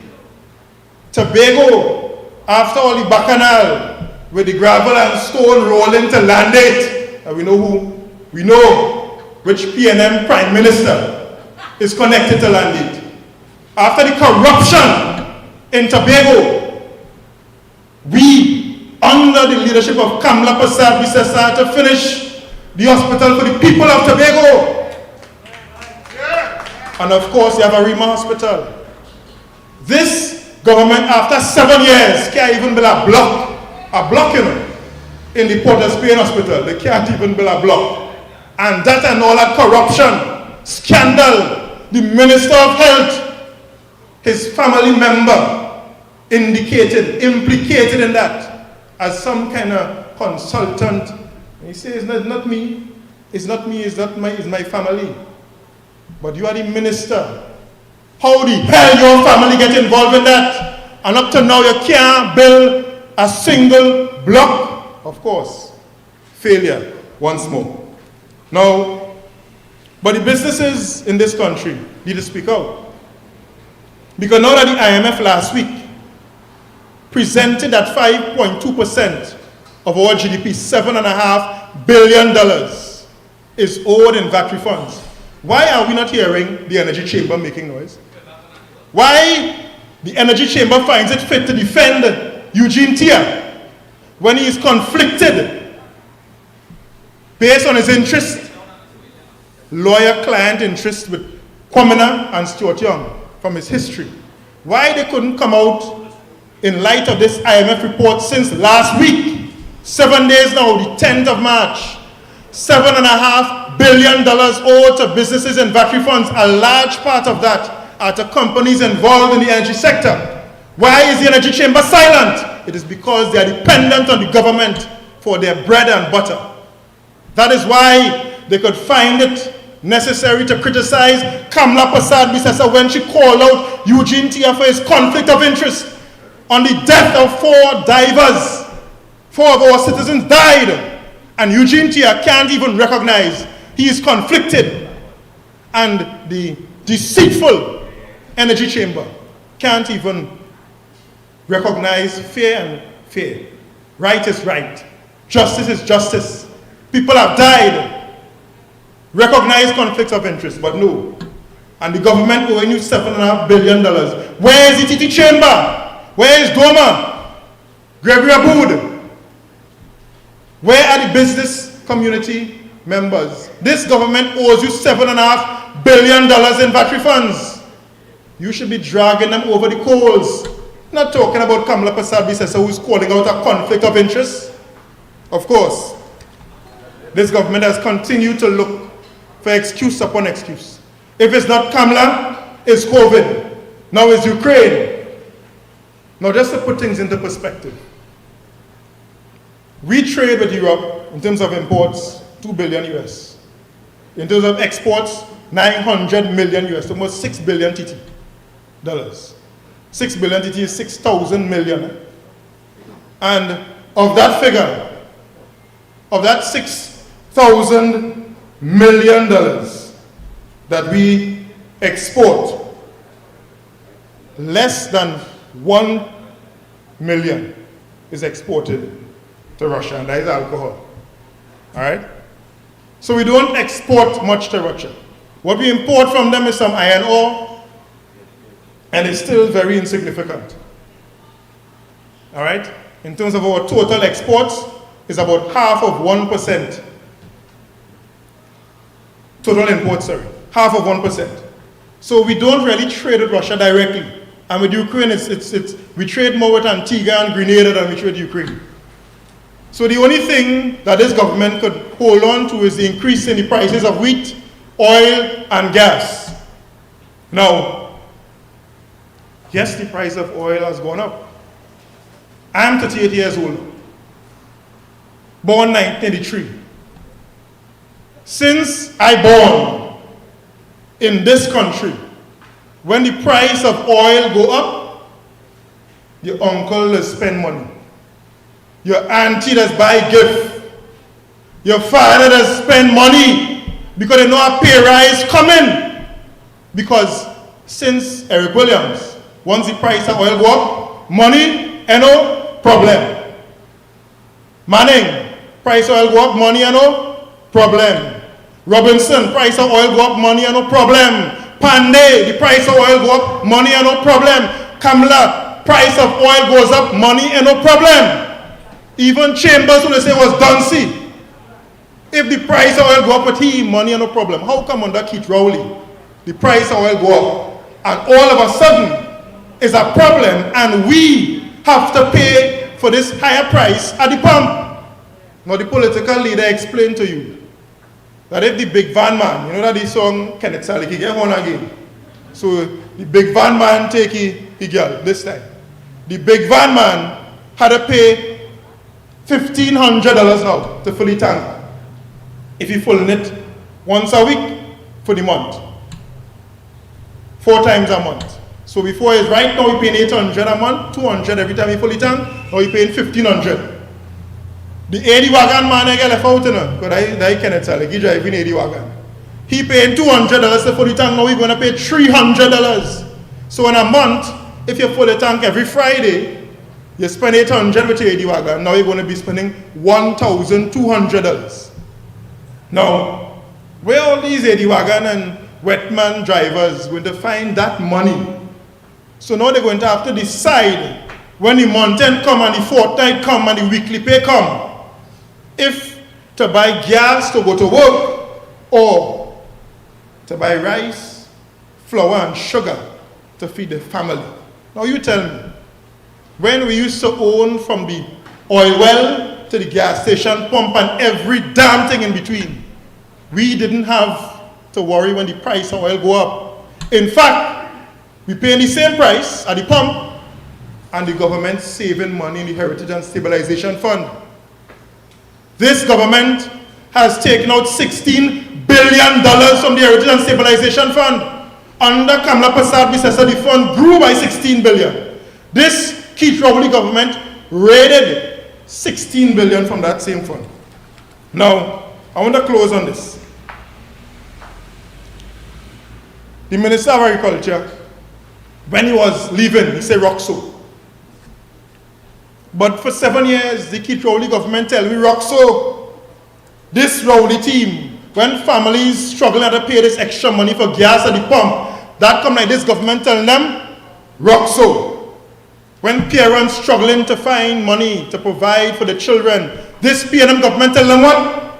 Roxo. when you have to go and face the maxi taxi driver who going to increase the fares, this is the PNM under Rowley telling you to rock so. Well, I know. I want to do like people in Tobago. I want to tell the PNM under Rowley to rock so. So let them call an election so we could let them rock so. Good night.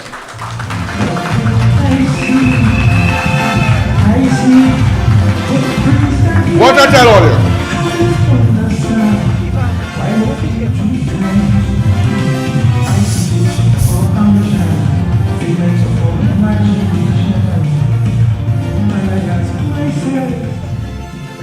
What I tell all you?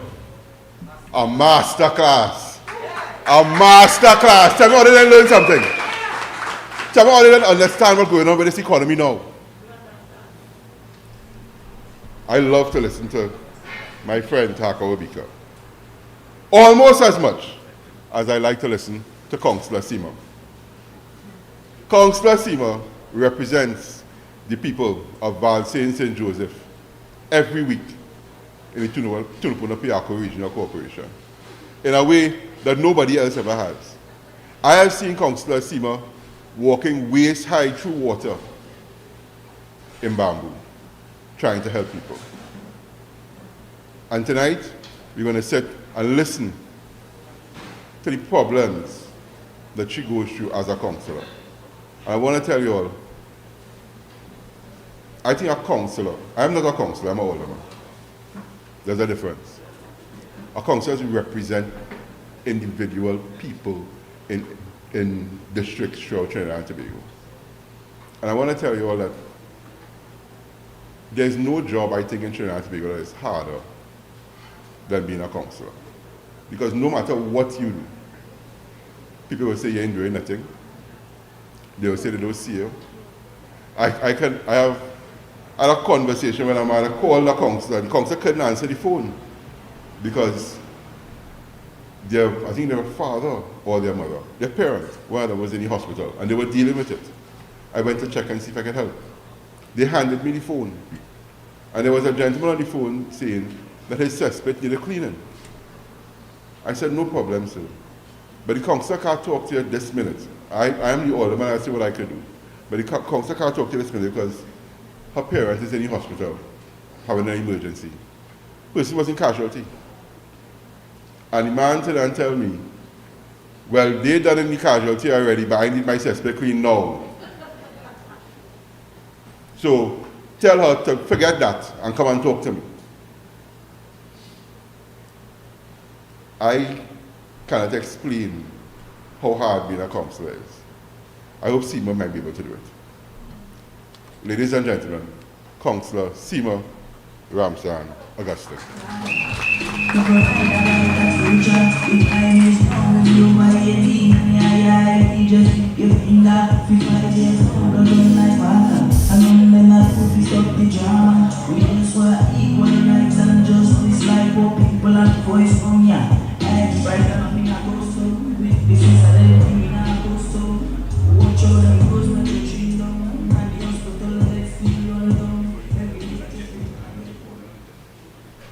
Honorable political leader, members of the head table, our Member of Parliament for St. Augustine, the Honorable Khadija Amin, Member of Parliament for Paria Sangon, the Honorable Saddam Hussein, my fellow councillors and aldermen, and you, my UNC family, a pleasant good night.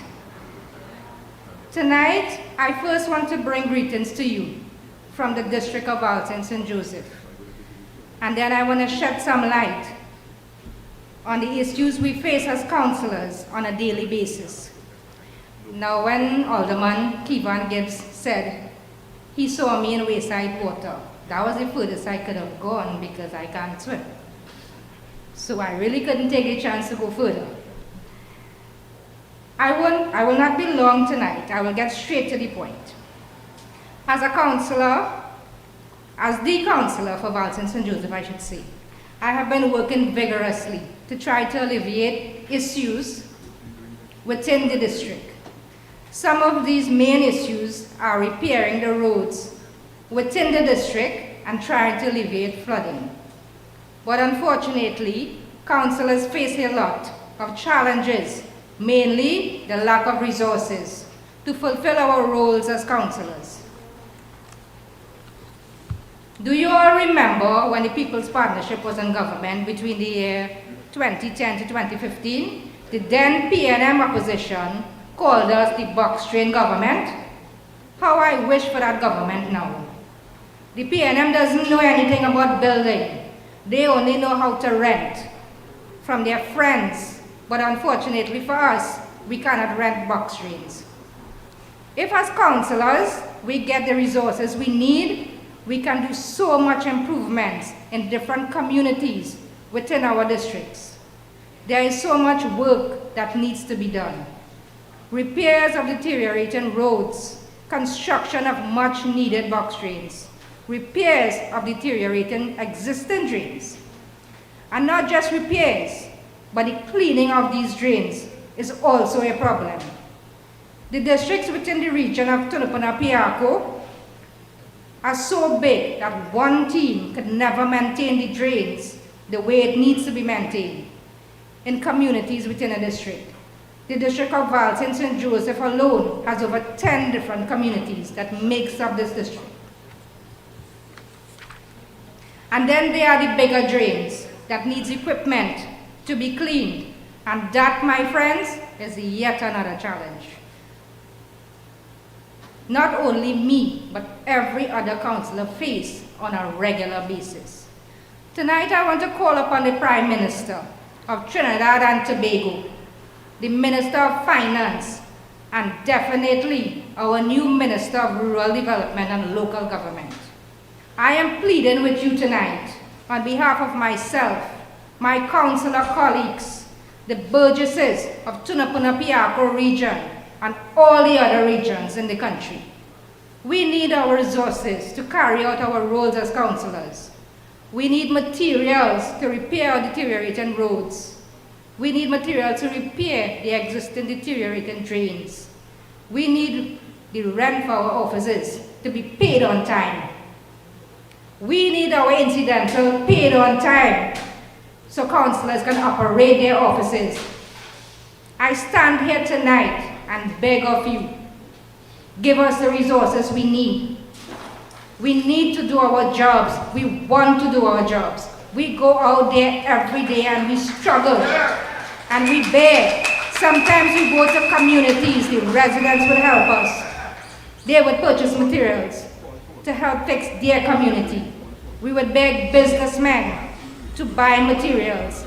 We always begging, begging, begging. Tonight, Prime Minister, we come to beg you. It's your responsibility to see about the residents, the citizens of this country. I'm hoping that our new Minister of Rural Development and Local Government might perform better in this capacity. I pray and I hope. So tonight, my friends, I leave you with this. Once again, I'm begging on behalf of my colleagues, help us. Please, Minister, help us. Help us to make our burgesses' life a little bit more comfortable. Help us to do our job. We need our resources. We need our tools. And we always begging for it. Long live Kamala Prasad Bisesa. Long live the UNC. Thank you.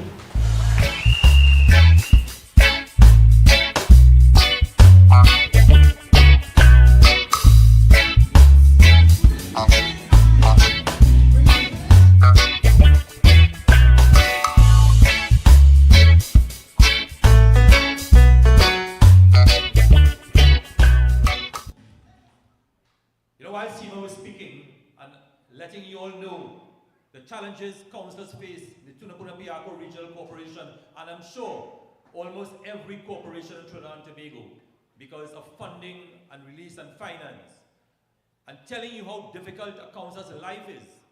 And I want to also echo those sentiments, Seema and Councillor, for bringing that attention to the people of Trinidad and Tobago. Let me take this opportunity, since I am not on the St. Augustine side, but I'm really a councillor on the Cora Paradise, Tacarigua area, to say hello, good night to the burgesses of Cora Paradise, Tacarigua. as I continue also to represent you with little or no resources, we continue to bring to your attention the very many problems that face you all on a daily basis. And our leader has continued every single Monday night with her team to tell you on what's happening with WASA, what's happening with TSCT, what's happening with all the state enterprises that this government is laying her hands on. Very, very challenging times. And she has continued to bring to your attention every single Monday night.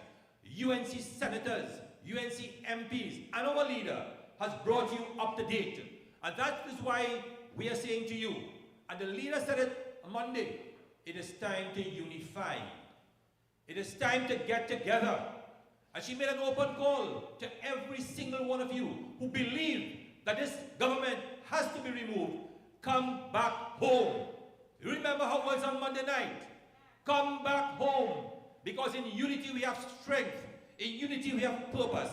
And so tonight we want to tell you all, it is time for the Keith Rowley administration to get lost. We have had enough. We have had enough. And there has been a young lady working in the Tunapuna-Piarco Regional Corporation. She served as councillor between the years 2010 to 2013. I worked with her between 2010 to 2013. Presently, she's an alderman in the Tunapuna-Piarco Regional Corporation. She is very, very vociferous. She may be small, but my God, her mouth is really big. She talks strong, vibrant, and she brings to the attention of people the plight of women and of young people throughout Trinidad and Tobago. She makes no bones of the way she speaks. She's fearless. She's also a spiritual leader. Put your hands together as we welcome to the podium none other than the vociferous, the vibrant, alderman with Tunapuna-Piarco Regional Corporation.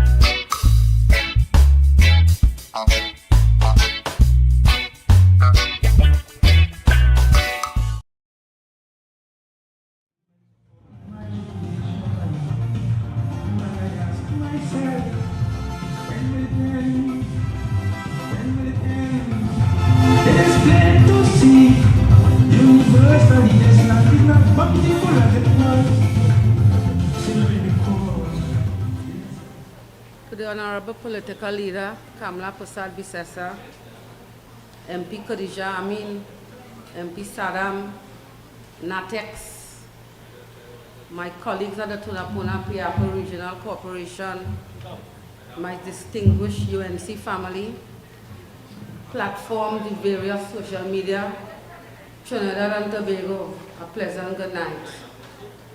You know, my job tonight, and I listen to all these fearless speakers before me, my job tonight is about women. I have a big problem, and my problem is the PNM. And I want to talk a little bit about a caring woman. Tonight I want to talk to you, the people, about a caring woman who was the Prime Minister from 2010 to 2015, a Prime Minister who had a vision and still do. Give out 100,000 laptops to students, built 83 new schools, settled 83 wages negotiations, increased water supply from 20% to 75%, brought employment rate down to 3%, and increased the minimum wage to 60%. And in case you're closing your door, your fridge door, and you ain't hearing me clearly, the Children Life Fund, the Children Hospital, the baby grants for mothers, and I will stop writing. The baby grants for mothers, single mothers, a woman with care, with her heart, and we too, the women in the UNC. But the women in the PRM, where are they? Sitting in the luxurious cars, in the nice offices. You have to make an appointment to see them. And when you go to see them, you have to tell the secretary all your business before you can get to see the minister. But I want to call on all single mothers tonight. This platform is for you. Come and join us. Let us hold hands together and get rid of this taxing, lying, thieving government under Keith Rowley. Remember in 2015, Keith Rowley told the country to wean off the government. Remember that? And while the citizens had no other choice but to wean off, the ministers was weaning on the citizens of Trinidad and Tobago. Everything is taxed. When last you go in the supermarket, I just be there frequent. You ever meet women picking up things and putting it back down? Because the money's small in the pocket. And you know, I want to say something tonight. All women of TNT, whether you have or you don't have, because some of us women feel when we have, we feel we get through.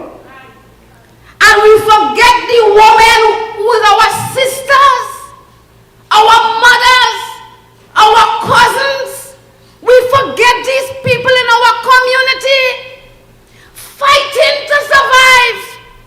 Single mothers, a CPAP job, a URP job, when we thank God for it, yes, but that money can't do nothing.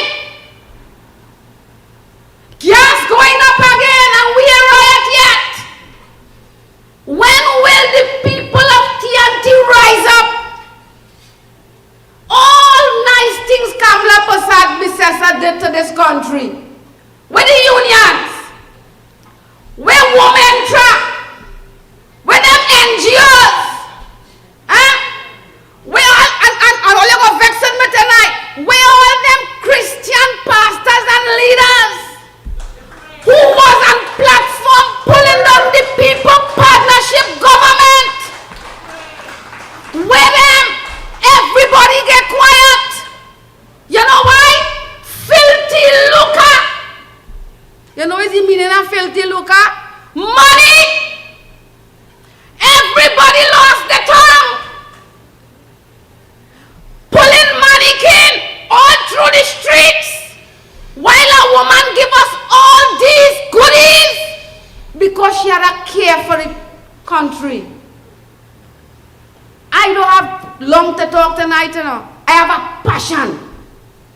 My passion is I want to see Rowley go. Rowley must go, people. If we make another term with Keith, Christopher, Maduro, Putin, Rowley, you hear how much we have to call this man? Time for us to wake up. You know, I was writing, I can't write and come and talk in no meeting, you know. You see, I live in it. When you're living in the ghetto don't have to be in you, but you know what's going on with your neighbors. How much time we go get hampers? Supermarkets and all crying. You know why everything going up? And I listen to a program whether it was coming down in my taxi.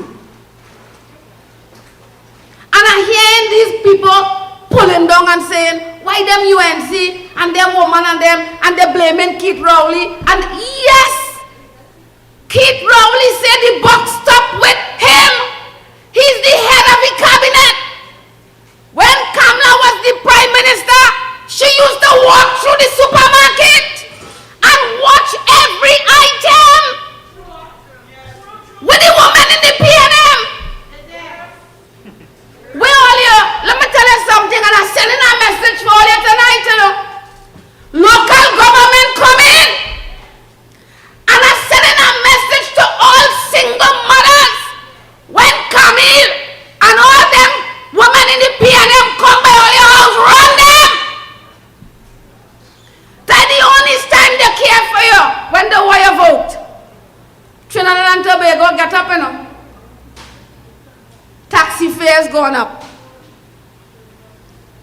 gas gone up here again and taxi fares gone up. What's going on with the food price again? Well, and hear what? I just go all about and talk to people. Most of the business people complaining about the taxes and the freight. So if the freight price gone up, eventually we have to feel the pain. But everything going up except our salaries. We still living on 2013 salary. And if from 2015 to now is only rise the prices. Sometimes when you get your salary, you don't know what to do. You have to go and sit down with a pen and a paper and start. And right now, sometimes you don't make a budget and you have to go back and cut it. The reality I talking people, all women, all of us women, we know about that. You have to cut it. Now school going and open back. What going on with these children? Single parents. Keith Rowley. Don't close no fridge door tonight. We want you to listen to me. You can't run the country. Call election now. Call the election now. Manning won this country about a raging man. Only ever listen to other man to speak to a woman. I can imagine how he just buffed them women in cabinet. And that to stay quiet. We coming for you, Kit. Time for you to go. Rowley must go. Have a good night, people. Trinidad and Tobago.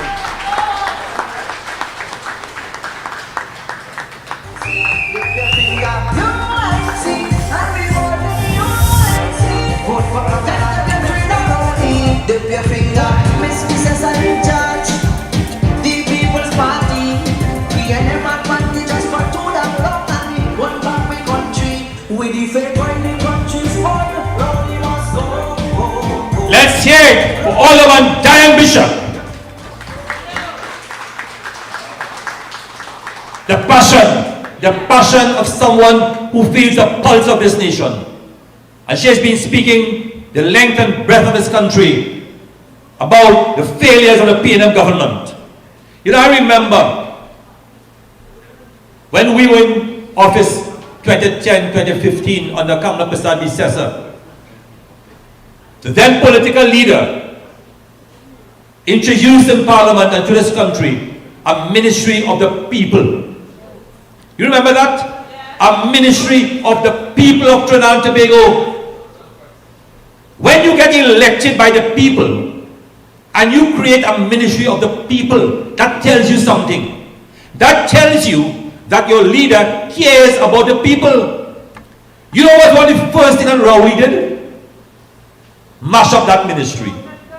Close down that ministry. And I am promising you that not if, when Kamala Prasad Cesar and the UNC returns to power, the ministry of the people, which affected the lives and the livelihoods of the citizens of this country, will return. Too much suffering under this government, too much pain on this government. And Diane Bishop, Alderman Diane Bishop, you are so correct. To all the MPs who continue to tell the population every day, thank you so much. To all our councillors, thank you so much. To our political leader, thank you so much every single day for reaching to the heart of our people and also suffering with them. Because we have to suffer with you to understand the plight of your plight each and every day in this country. It's very, very difficult. I want to introduce to you a lady who is filled with so much qualifications. You know, her bio is so long and so very difficult because she is very, very qualified. I want to introduce Mrs. Kala Kamalwati Ramsubik. She was born in Guyana and was married to deceased Justice George Ramsubik in 1972. She's a mother of 4 and a grandmother of 7. She was a teacher at San Fernando Secondary, then Tunapuna Secondary, and SWA A-level college. She studied at the University of Guyana and Lakehead University, Canada, and earned her DipEd at UWI, having done performance as a university elective in Canada. Mrs. Ramsubik continued to be involved in the field in National Ramlila Council, where she holds a position as a president. She leads the Ramlila artists to perform in Guyana, India, and venues throughout Trinidad and Tobago. She's also conducted lectures every single year on Ramlila and the creative arts, and now putting in a book the history about 30 Ramlila groups in Trinidad and Tobago, to bring you some very thoughtful insight into the education system and other thoughts. Put your hand together for none other than Mrs. Kamal Wati.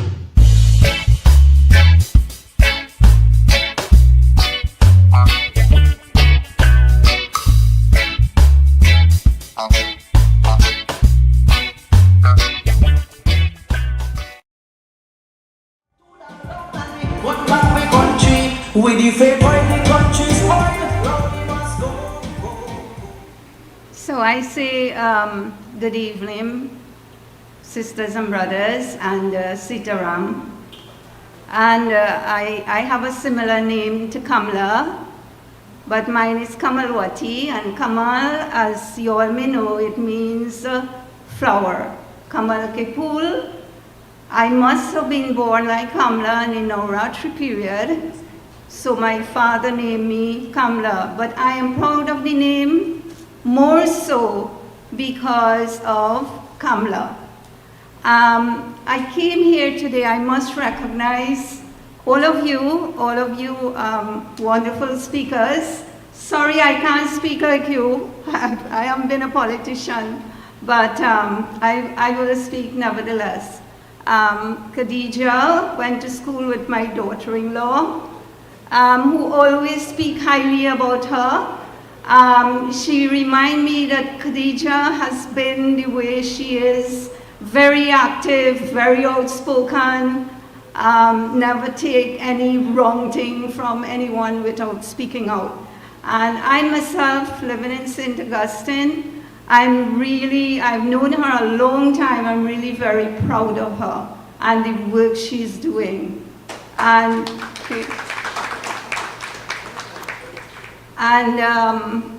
another one, County Councillor Richard, he's coming up sharply too. He worked with us in our first international Ramlila conference.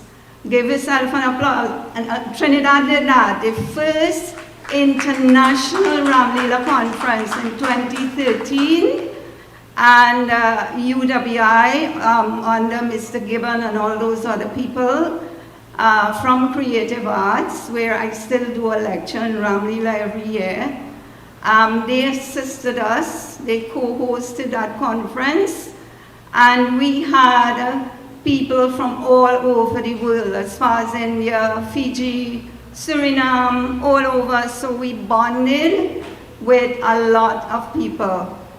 And I can tell you, Trinidad is the most, you can give yourself an applause to, is the most prolific in Ramlila, even more than India, because we went to India to do some of it too, and Guyana is the most prolific.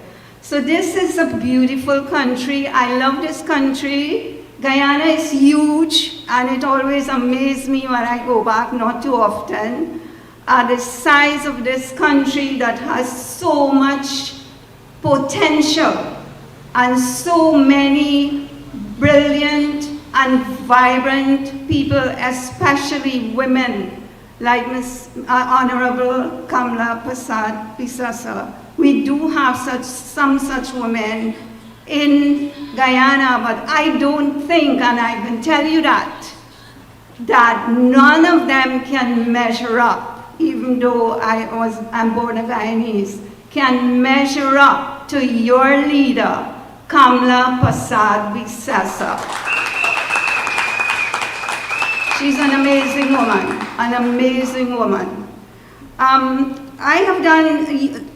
of the speakers spoke on these things already, so I'm not going to repeat. I was asked to do something on GATE. I do not know much about it because my children study in Canada, so did I. And also on the laptop situation, okay? And as someone just told you, the person who started, and that is why she's so amazing, is Kamala Bisesa herself. She started the laptop, children having laptop. So it tells you that she is a woman of not hindsight alone, but foresight. That is God-given. That is like the young man in India who told them that COVID was coming because of reading astrology, and they did not believe him. A young man from India.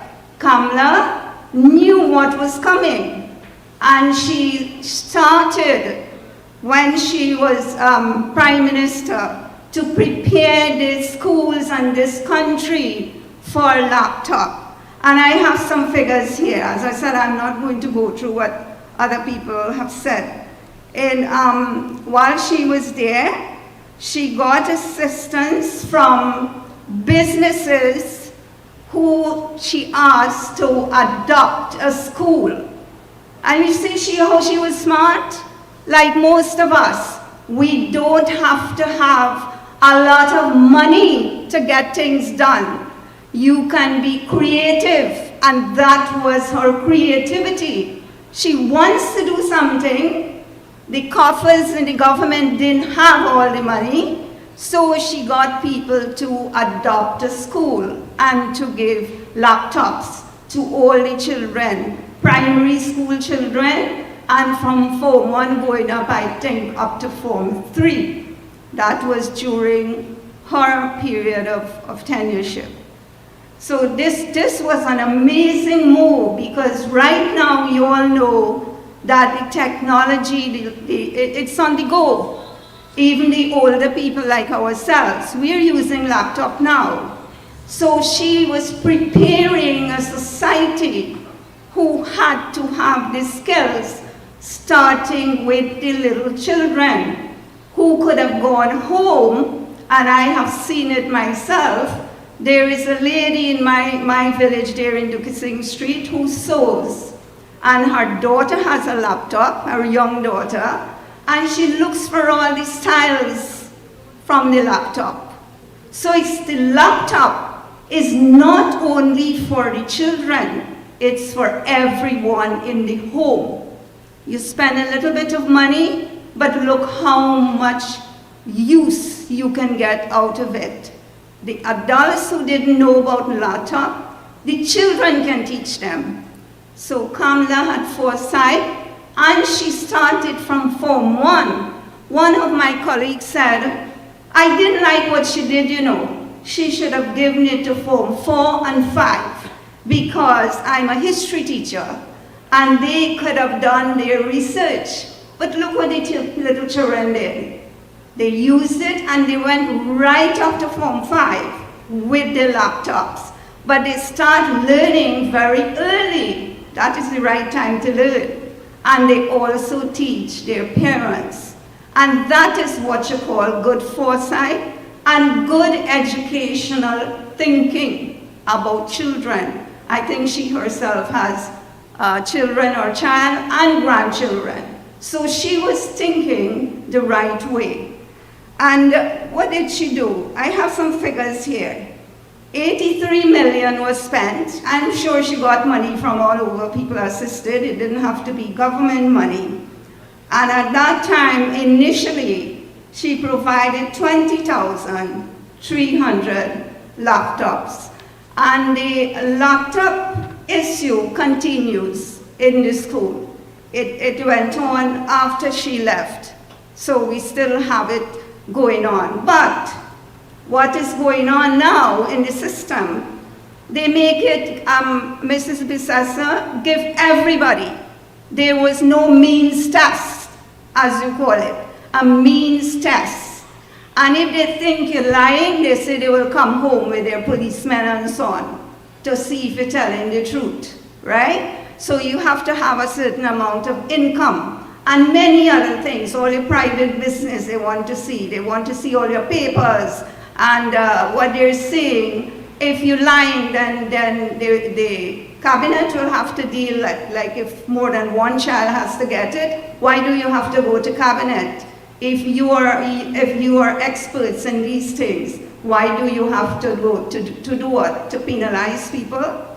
So there's a lot of red tape now, you know, which wasn't so in Mrs. DeSessa's time. To get a laptop, a means test, people have to get recommendation, they have to tell them where you're working. We have a girl working with us, she have twins. We had to fill something with her at her form. We had to recommend her. We had to say how much she's working for, and that is how she got her laptop.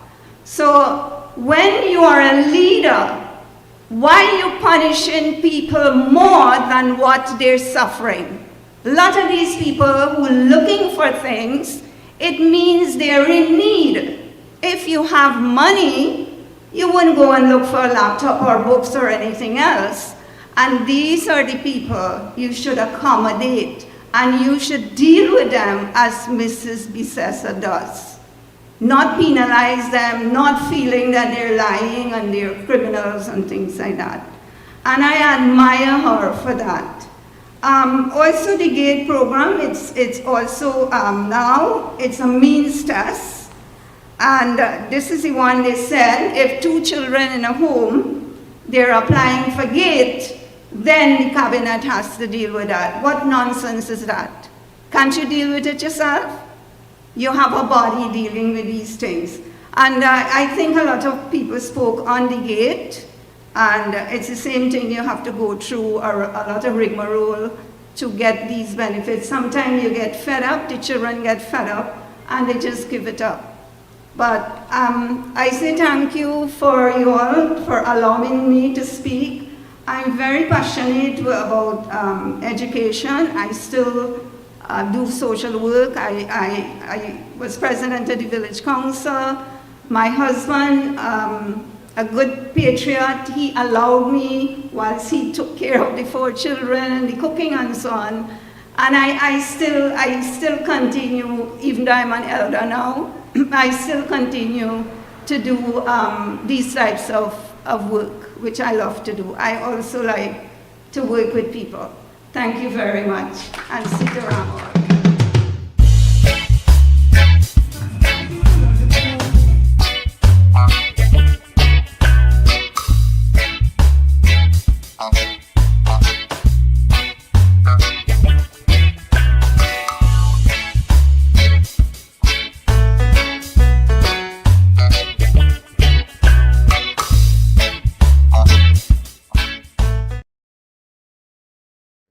Take a moment to say thank you.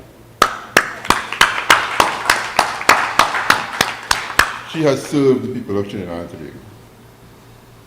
Our next speaker is the councillor for the electoral district of St. Augustine, South, Piarco, St. Helena. And in case you all didn't know, you are in St. Augustine, Piarco, St. Augustine South, Piarco, St. Helena. Councillor Richard Ramprasad came to us in 2019 as a councillor. And from day one, was shocking me. I had to look around to make sure who was talking. He was talking like a seasoned councillor that knew exactly what he wanted to get done and at the time he needed to get it done in. But quickly I understood he was trying to fill the shoes of a former councillor of this area, your MP, Khadija Amin. Tough shoes to fill, but I want to tell you all, he has been filling them well. Welcome, Councillor Richard Ramprasad.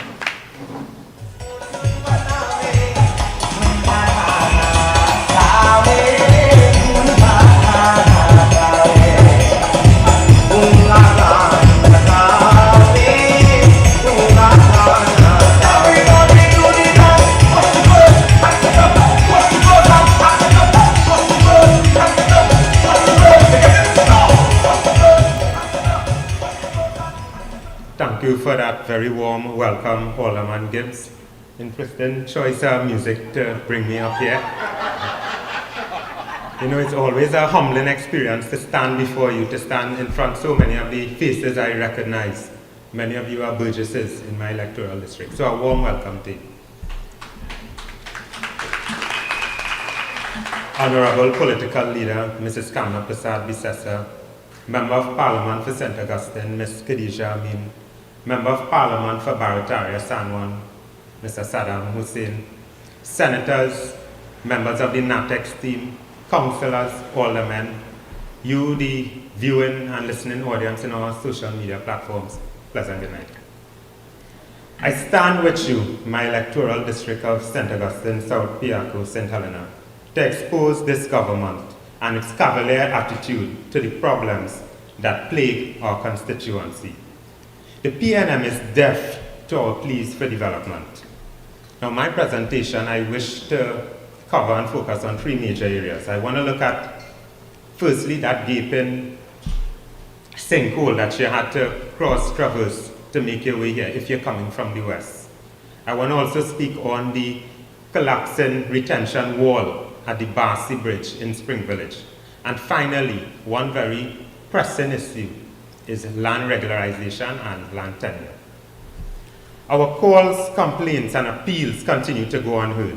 It is evident that this government has no innate sense of social or ethical responsibility for us. Under this callous and inept, incompetent regime, public services and attention to infrastructural matters appear to be irrelevant and deteriorating for years. It is undeniable that under the People's Partnership government, bridges were being constructed more often than what we see now. And I can go on with an entire list to itemize specific examples of this. We have had the St. Helena Delta Bridge. We have had bridges in other communities along the East-West Corridor in Port of Spain. We have had the construction of the interchange on the highway, the Churchill-Roosevelt Highway, the Uriah-Butler Highway, and etc., etc. On the other hand, there are 3 bridges within the St. Augustine faction of my electoral district that is on the verge of collapsing. And for years, it has been 2 years, I've been making clarion calls to the minister and the ministry to treat with this, but to no avail. You know, the anthem of this government is no material and no funding. And it's unfortunate that we continue to pay taxes, and yet still we cannot benefit from what we pay. So I, with open eyes and open arms, I welcome to hear what it is they plan to do when the local government reform is implemented. With reference to the Dry River Bridge located off Orange Grove, and that's a few feet west of us, there's an extensive sinkhole. And this bridge is basically a calamity waiting to happen. Now, the scale and magnitude of that sinkhole is equivalent to the width of a car. The depth is perhaps 20 feet or more. Additionally, the retention wall which supports the Blackman Ravine in Spring Village is on the verge of collapse. By the same token, it has been approximately 2 years that we have been calling the Ministry of Works and Transport to treat with this. Due to the erosion of these bridges, there has been a multitude of drainage issues which usually result in massive flooding in this area. And you all would know we are situated in close proximity to the Carney floodplains. So the geography of the land will tell you, with rain and lack of proper infrastructure, what we can be confronted with. I want to highlight now the urgent need to regularize certain squatting land, as well as land title documents within key areas of my electoral district. There are specific areas such as Benny Lane, Train Line, St. Augustine South, Sheldon Trace in Piarco, which I'm pleased to report I was able to get some paving work done in approximately 150 feet for the residents in that community. So we have Train Line, we have Sheldon Trace, we have persons in Orokun, we have persons in Carley Estate, which is higher up east, who are still awaiting some type of land tenure document so that they can say they own something. So when they wish to take a loan, the process would be easier for them. Generation after generation, persons are occupying this land, and they really have nothing to say that it belongs to them. So tonight I'm making a call for the LSA, Ministry of Agriculture, and the other state agencies responsible to intervene and let us assist these residents.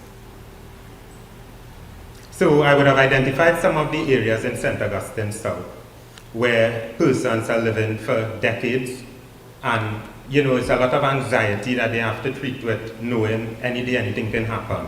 Our farmers in the Golden Grove, Orange Grove estate higher, they themselves are grappling with this dilemma.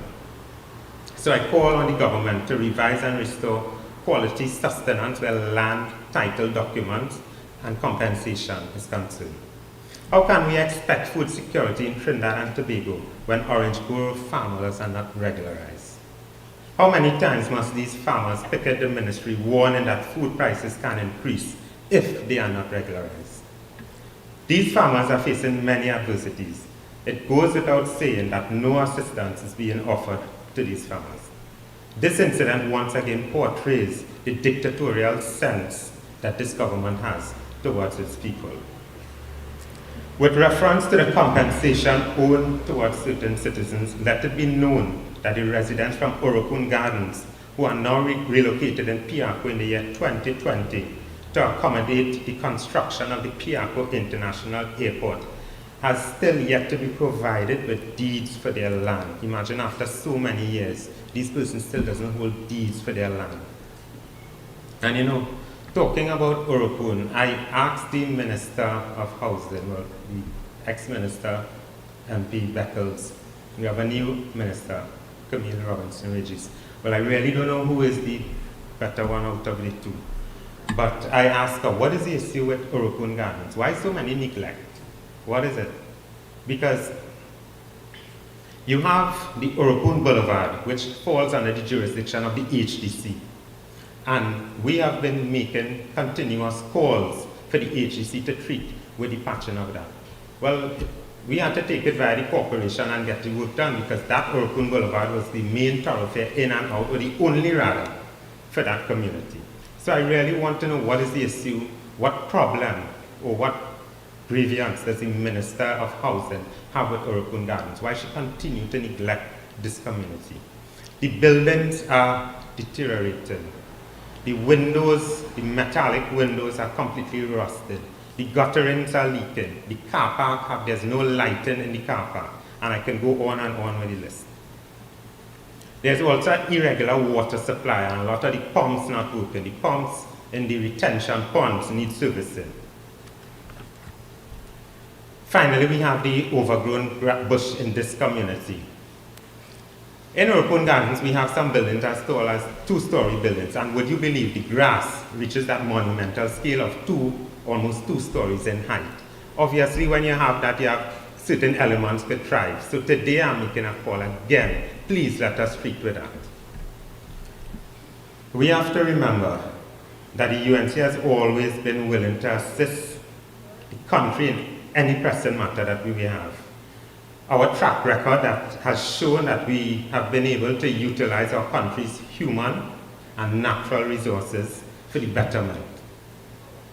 We stand willing and ready to deliver our manifesto commitment to the people, as we know these systems are necessary for the sustainability of our country and our citizens.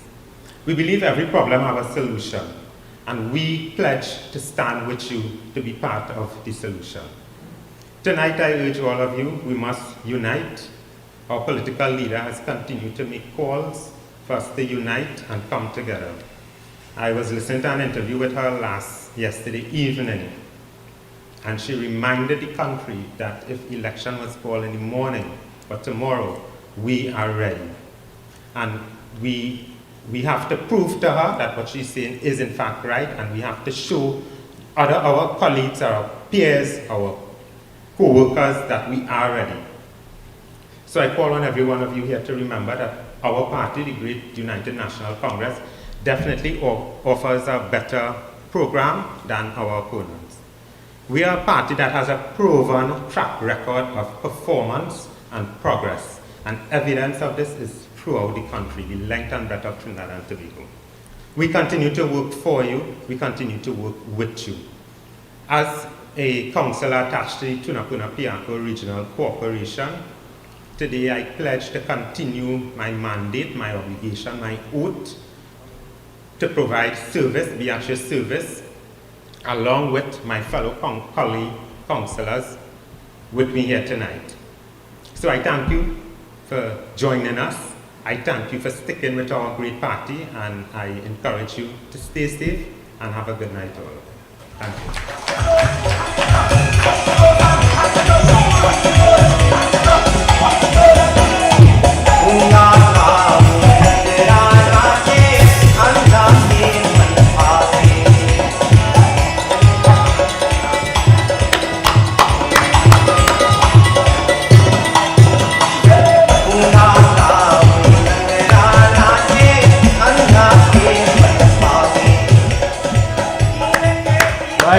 Thank you very much, Councillor Richard Rampersad.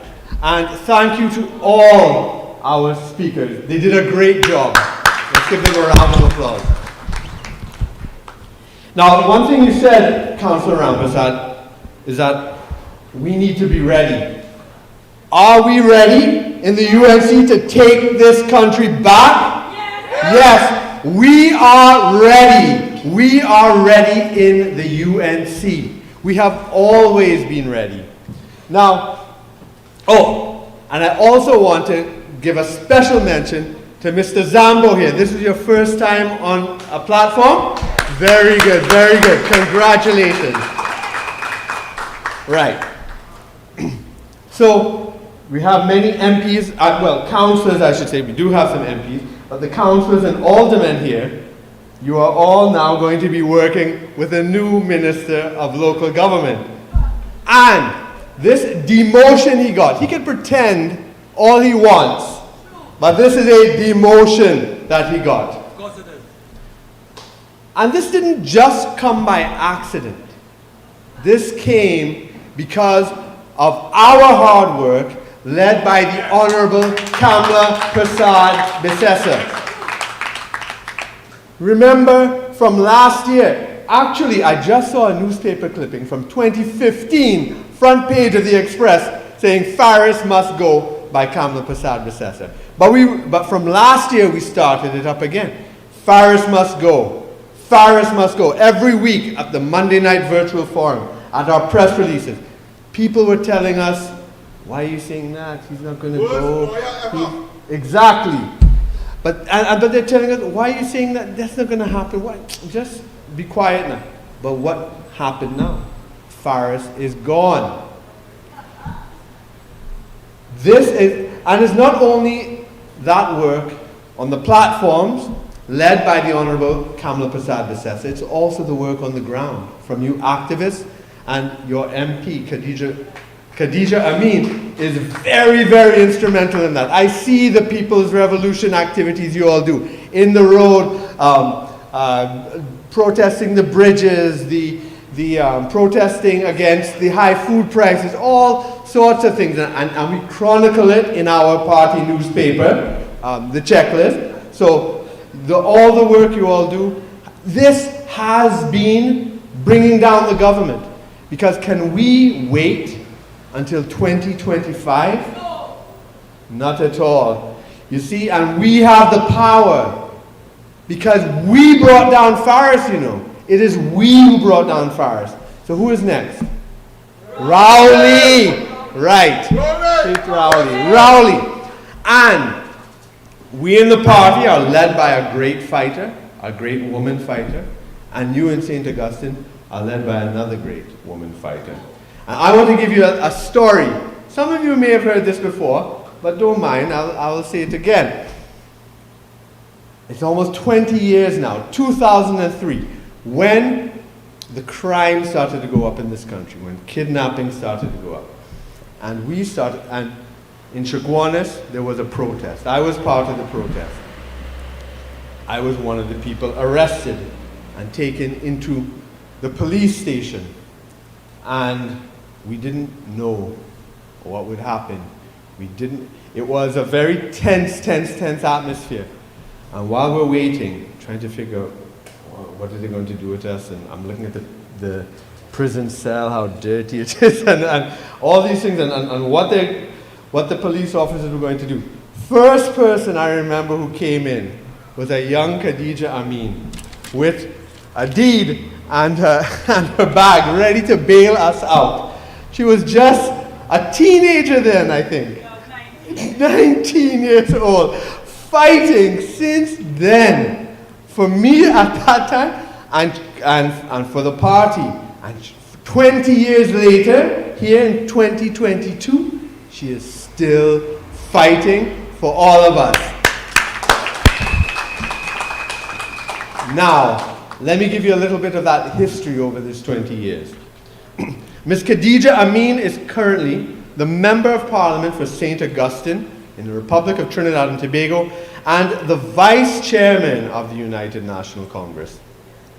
Ms. Amin came into public life through her work in communities, being elected as a local government councillor for St. Augustine South, where she served for 10 years. She became the youngest person to be elected to head a municipality in the history of Trinidad and Tobago at the age of 28. She went on to serve as an advisor to the Minister of Local Government before being appointed to the Senate. Khadija comes from very humble beginnings.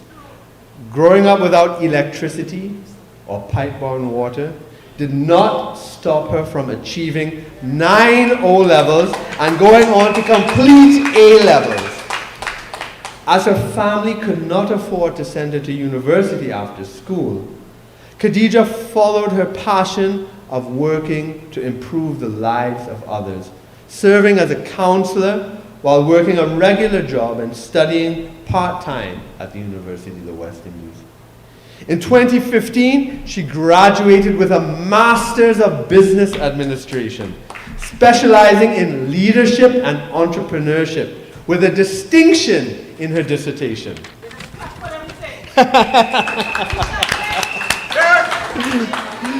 She is the mother of one, a saxophonist, I believe, who believes education is the key to empowerment, overcoming poverty and a better quality of life, and as such has been involved in a number of initiatives geared towards empowering young people and women. These include being a mentor at YTC in Trinidad and Tobago in 2012, and being a member of the Trinidad and Tobago's delegation to the United Nations Women Conference in New York in 2015. So with that, I want us all to give a warm round of applause to welcome your MP, MP Khadija Amin.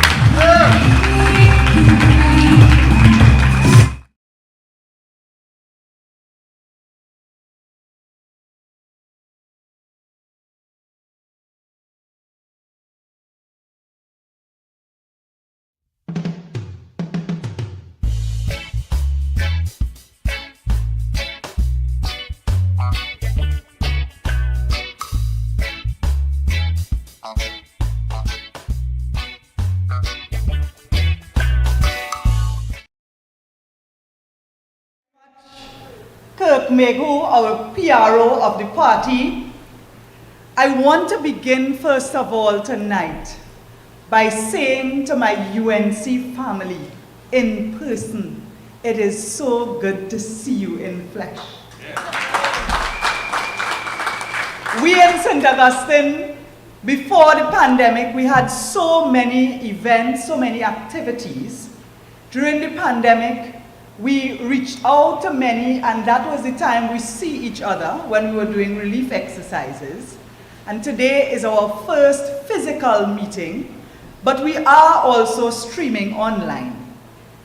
And I took this opportunity to invite my brother Saddam Hussein from Paria, San Juan. Give him a round of applause. And I was also so pleased to have former Senator Tahaka Obika, very strong and vibrant. I want to acknowledge Kevin Gibbs and Councillor Praki. Well, you know, Praki don't have a UNC MP, so we adopt him a little bit on the side, a little bit. But give them a round of applause for a job well done tonight. And Alderman Smalley.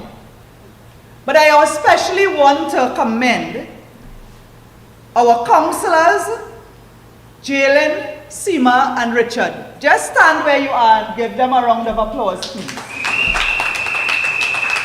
These are our 3 UNC councillors in St. Augustine, and we thank them for their dedication. But we also had tonight a feature which I think was important, which was our young people. I always remember the first time I went on a UNC platform. I was very young. I wrote my speech. I practiced it in the mirror. And when I went up there and I saw the crowd, I did the first paragraph. I skipped the rest. I read the last paragraph and I came off. And I tell young people that because it is my intention, just as others would have given me the opportunity even to introduce a speaker, even to say a vote of thanks. In the UNC, our leader has been a mentor to us. And so, tonight we had young persons, Nicholas introducing the national anthem and the prayer. The national anthem being done by Jeremiah on the saxophone. The young Pandit Mayank Ramguli. All of these were young people. And we had Zambo. Give Zambo a round of applause, first time on a political platform. And later on you will hear from Amelia, who is also the daughter of one of our activists and supporters, Mr. Balraj from Bamboo. So, I want to see more young people on the platform and more young people getting involved in politics for us to make a difference and to ensure that Rowley must go. I want to also acknowledge a man all the way from Tobago. Do you know that the National Executive, Tobago Regional Rep, is here today, Mr. Bimal Ramlogan. Give him a round of applause. We also have with us Mr. Peter Kanhai, the most hard-working, dedicated man, whether he is General Secretary, whether he has a title or no title, his dedication over the decades to this party is unsurpassed. We also have Councillor Samuel Sanka and a former councillor, a lady who has remained a friend of St. Augustine, former Councillor Rosanna Sukdeo. Give her a round of applause. I want to, yeah, look, Rosie there. Rosie, it's so nice to have you. And I want to acknowledge another lady, Mrs. Pamela Mahabir, our host tonight, for always accommodating us here at this venue. Give her a round of applause. Ladies and gentlemen, I am still in disbelief. I am wondering what local government did to deserve Faris Alwari to be appointed as Minister of Local Government. If you have nowhere to put him, send him home.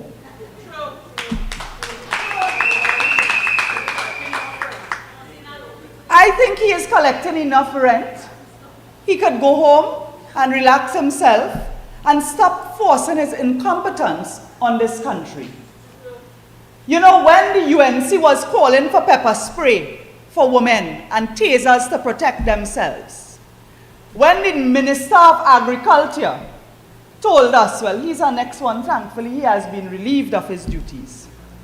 When Clarence Rambarat told us that pepper spray is more dangerous than a gun, I asked Clarence if he will spray himself with pepper spray in one eye and shoot himself in the other eye and come back and tell us which one was more deadly. And all this time that we in the UNC, led by Kamla Persad-Bissessar, were calling for pepper spray legislation, calling for non-lethal weapons, for women to protect themselves. All this time when our women and girls were being kidnapped and raped and murdered, What was Faris Alwari doing? Failure after failure after failure. It took him so long to bring the pepper spray legislation to Parliament. And he has beaten his chest and calling that and other legislation he passed a success. These are his accomplishments, you know. And the pepper spray legislation is still up to today not a reality. So the man who could come and talk and give you eloquent words, I want to warn you, local government is not about fancy talk. The nice words, the eloquent words will not get you anywhere in local government. The performance you gave as an Attorney General, the list of non-accomplishments you have as Attorney General will not fly in local government. Local government is the arm of government that is closest to people. You see our councillors, we have some councillors from Sandy Grande as well. Hard-working people. You can't get away with fancy talk. Fancy talk don't full pothole. Fancy talk wouldn't fix our bridge that's fallen down for so long that we asked them to deal with.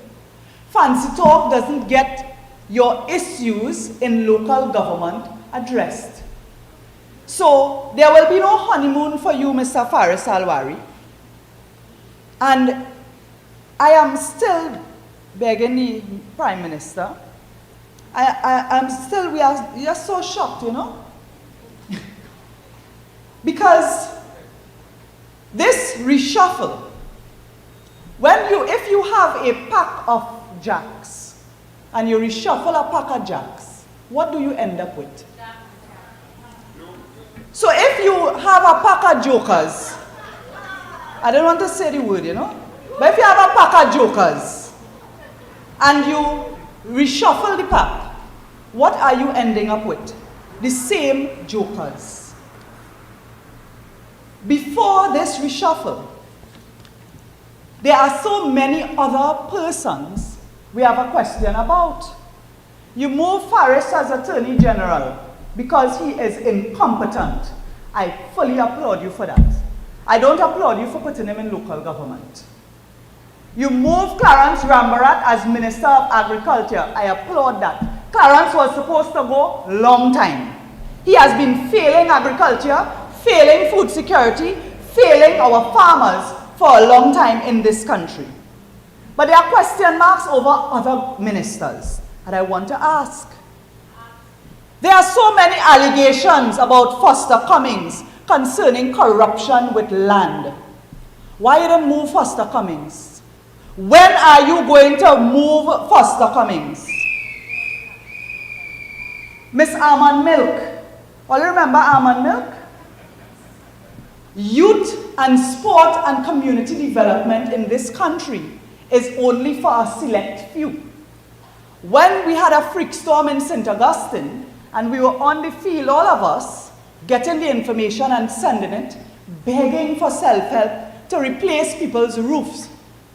Madam was busy in Tobago with a drive-through self-help distribution, giving out grants in Tobago to try to win a THA election.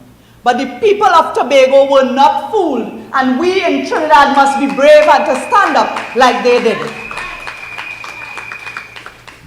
So you use the resources, the taxpayers' dollars for political purpose, but people who genuinely in need cannot get a self-help grant. Youth organizations who desperately need it cannot get the support they need. Miss Almond Milk should go. We have a Minister of Social Welfare. Well, listen, man.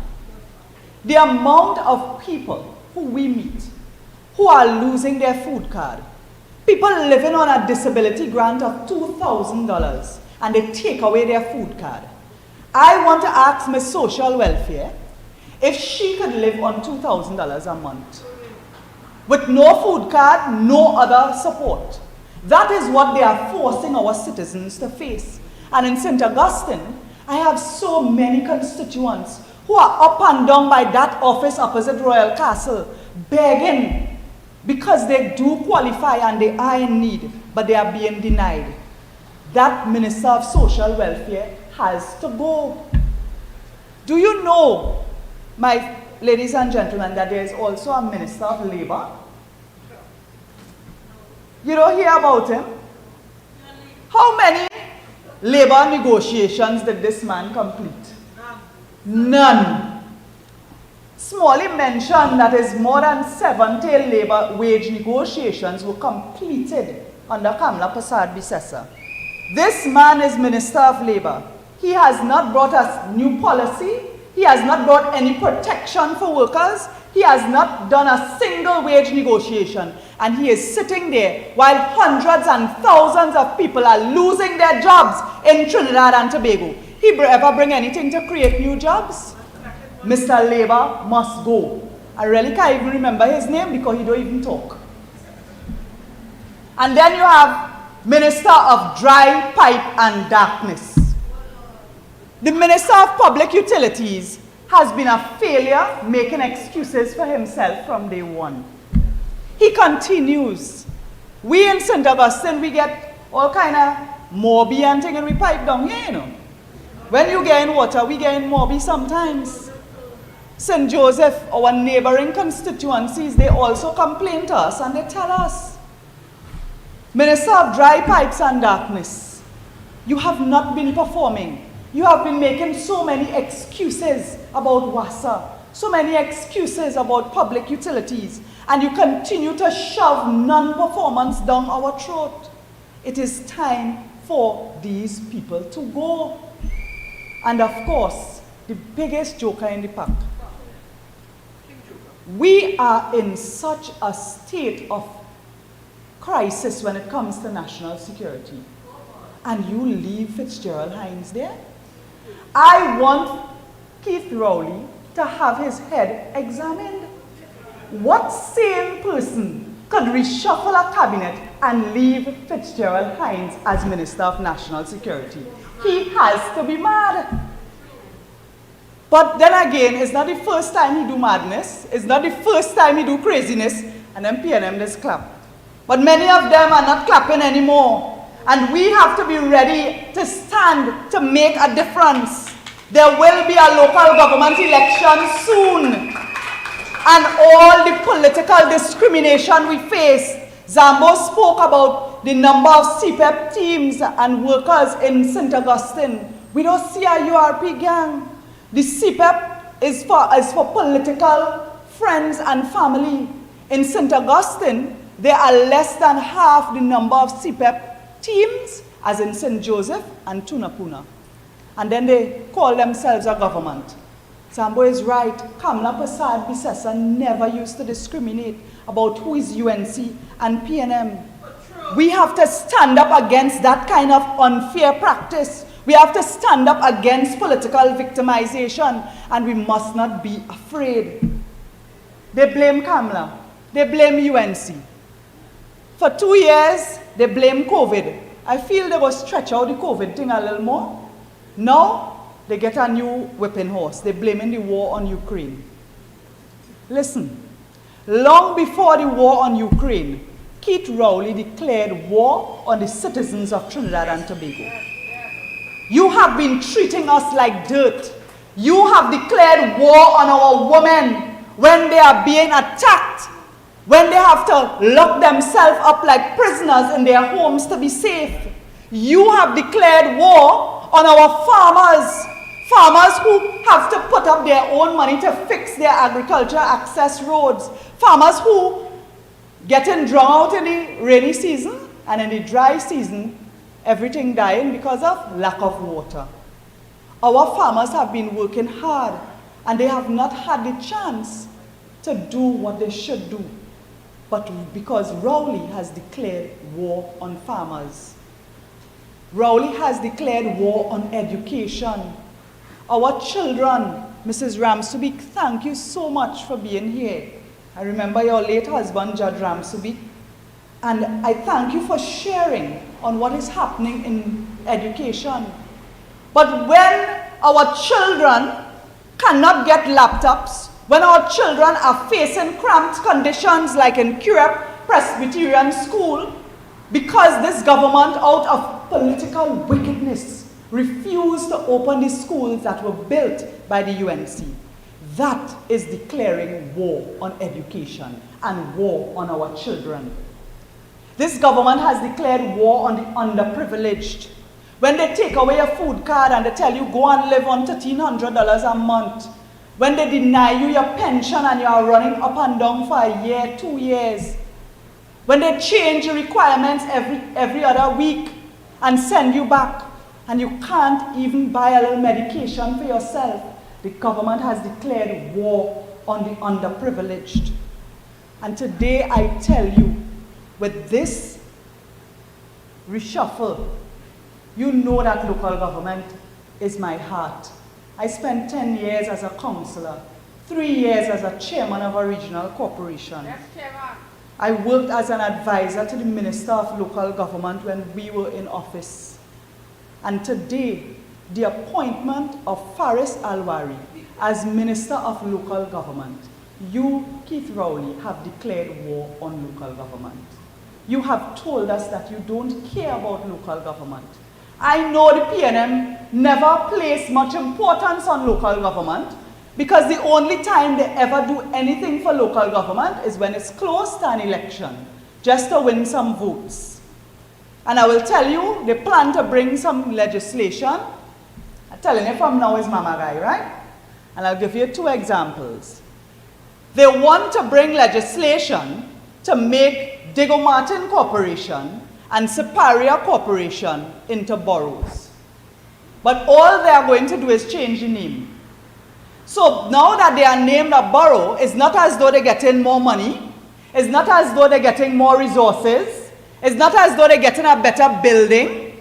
It's not as though they're getting more workers. It's not as though they're getting more equipment to clean their drains and cesspits and so on. They are not getting extra truck and backhoe and excavator and so on. They're not getting that. They're not getting nothing. All they're getting is a name change. But our regional corporations are not political footballs. The naming of a corporation, transferring into a borough, is a serious thing. It is not just a name change. A change in status means a change in the development objective. That is what a borough is. You must have a plan to develop and service the area in a certain way. Why are they not making Tunapuna Piako a borough?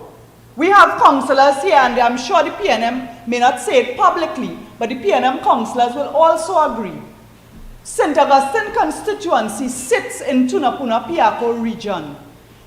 This region starts from the north coast in Blanchisseuse and goes all the way down to Monroe Road, all the Caroni River Plain, all the flooding, all the way up to Guanapo, and going all the way in the west to Mount Hope by Grand Bazaar there. This whole area is one regional corporation with over 250,000 people, 250,000 people residing here. It is so well developed. If you so care about development and growth, and why not include Tunapuna Piako? Because we have the University of the West Indies, we have the Medical Sciences Complex, we have all these things. Because if you are to do these things, supported by data, supported by real development objectives, that is too much hard work for them. So Faris Alwari, I'd given you warning earlier. The legislation is already prepared, and to come and to paste over the name of the corporation to say that that is an achievement, I'm warning all you from now, Faris Alwari coming to say that is an achievement of his. And I'm telling you now, it is no achievement to simply rename a corporation. Give our corporation more resources. I'm giving Faris Alwari his first task.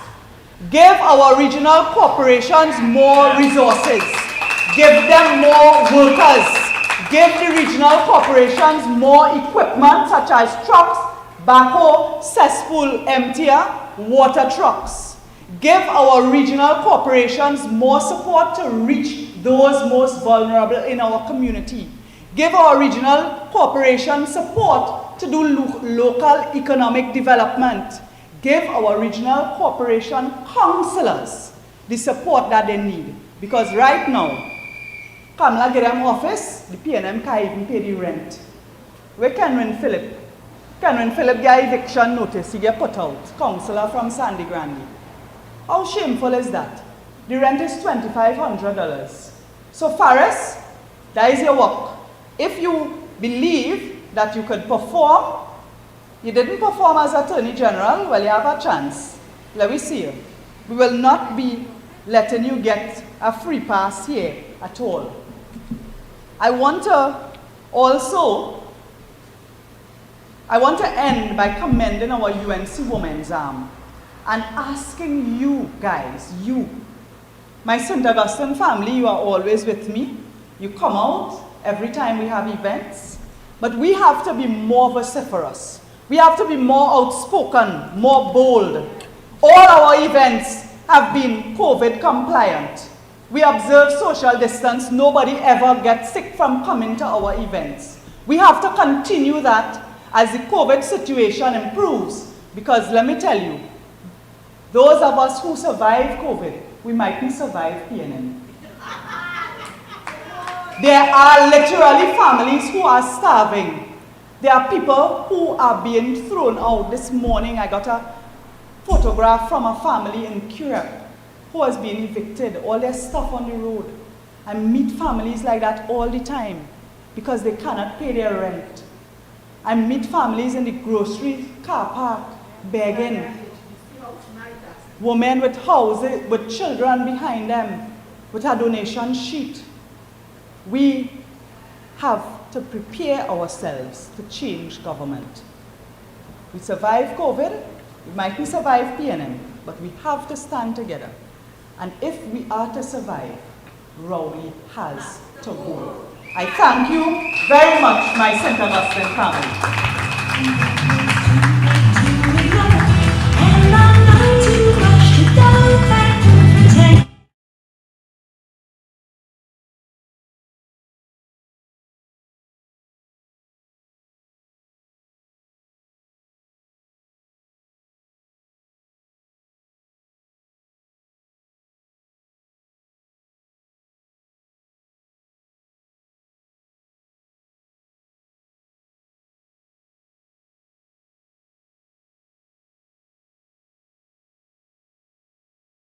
Tonight, all of Kivan gives for making my job so much easier tonight.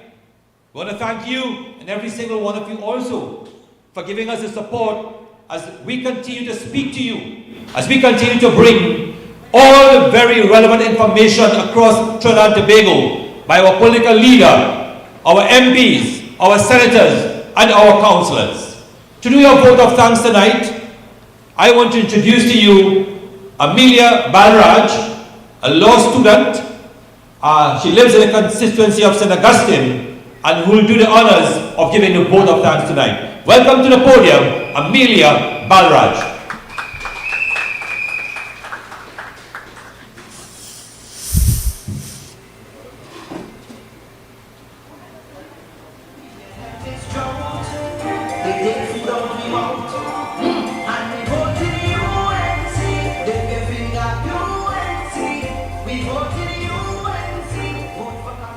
Good evening, everyone. I would like to say that I hope the voices of these respectable members and citizens are heard and some form of change is bound to happen. Reason being, as a young person, entrepreneur, woman living in Trinidad and Tobago, I am worried for my future and the future of the generations after me. Special thanks to the following persons who always wholeheartedly support our events each and every time, despite the financial constraints they may face. Our host, Ms. Pamela Mahabir. Ms. Mahabir always supports UNC St. Augustine in every event we have. Whether it is using a home or requesting her assistance, she's always willing to assist. We also give gratitude to Sami Tent Rentals, UE Supermarket, attorney Amit Mahabir, Councillor Richard Rampersad for always ensuring that our venue is perfectly decorated, the MP staff, decorators, Zambo for your delicious corn soup, DJ Tank, Miss Tarana Mohammed, and last but not least, all our St. Augustine activists who always come out at every UNC St. Augustine event and dedicate their time and service to us. Now everyone is invited to have corn soup before you leave. Thank you again for coming out, listening, and hearing us all tonight. Good night and drive home safely.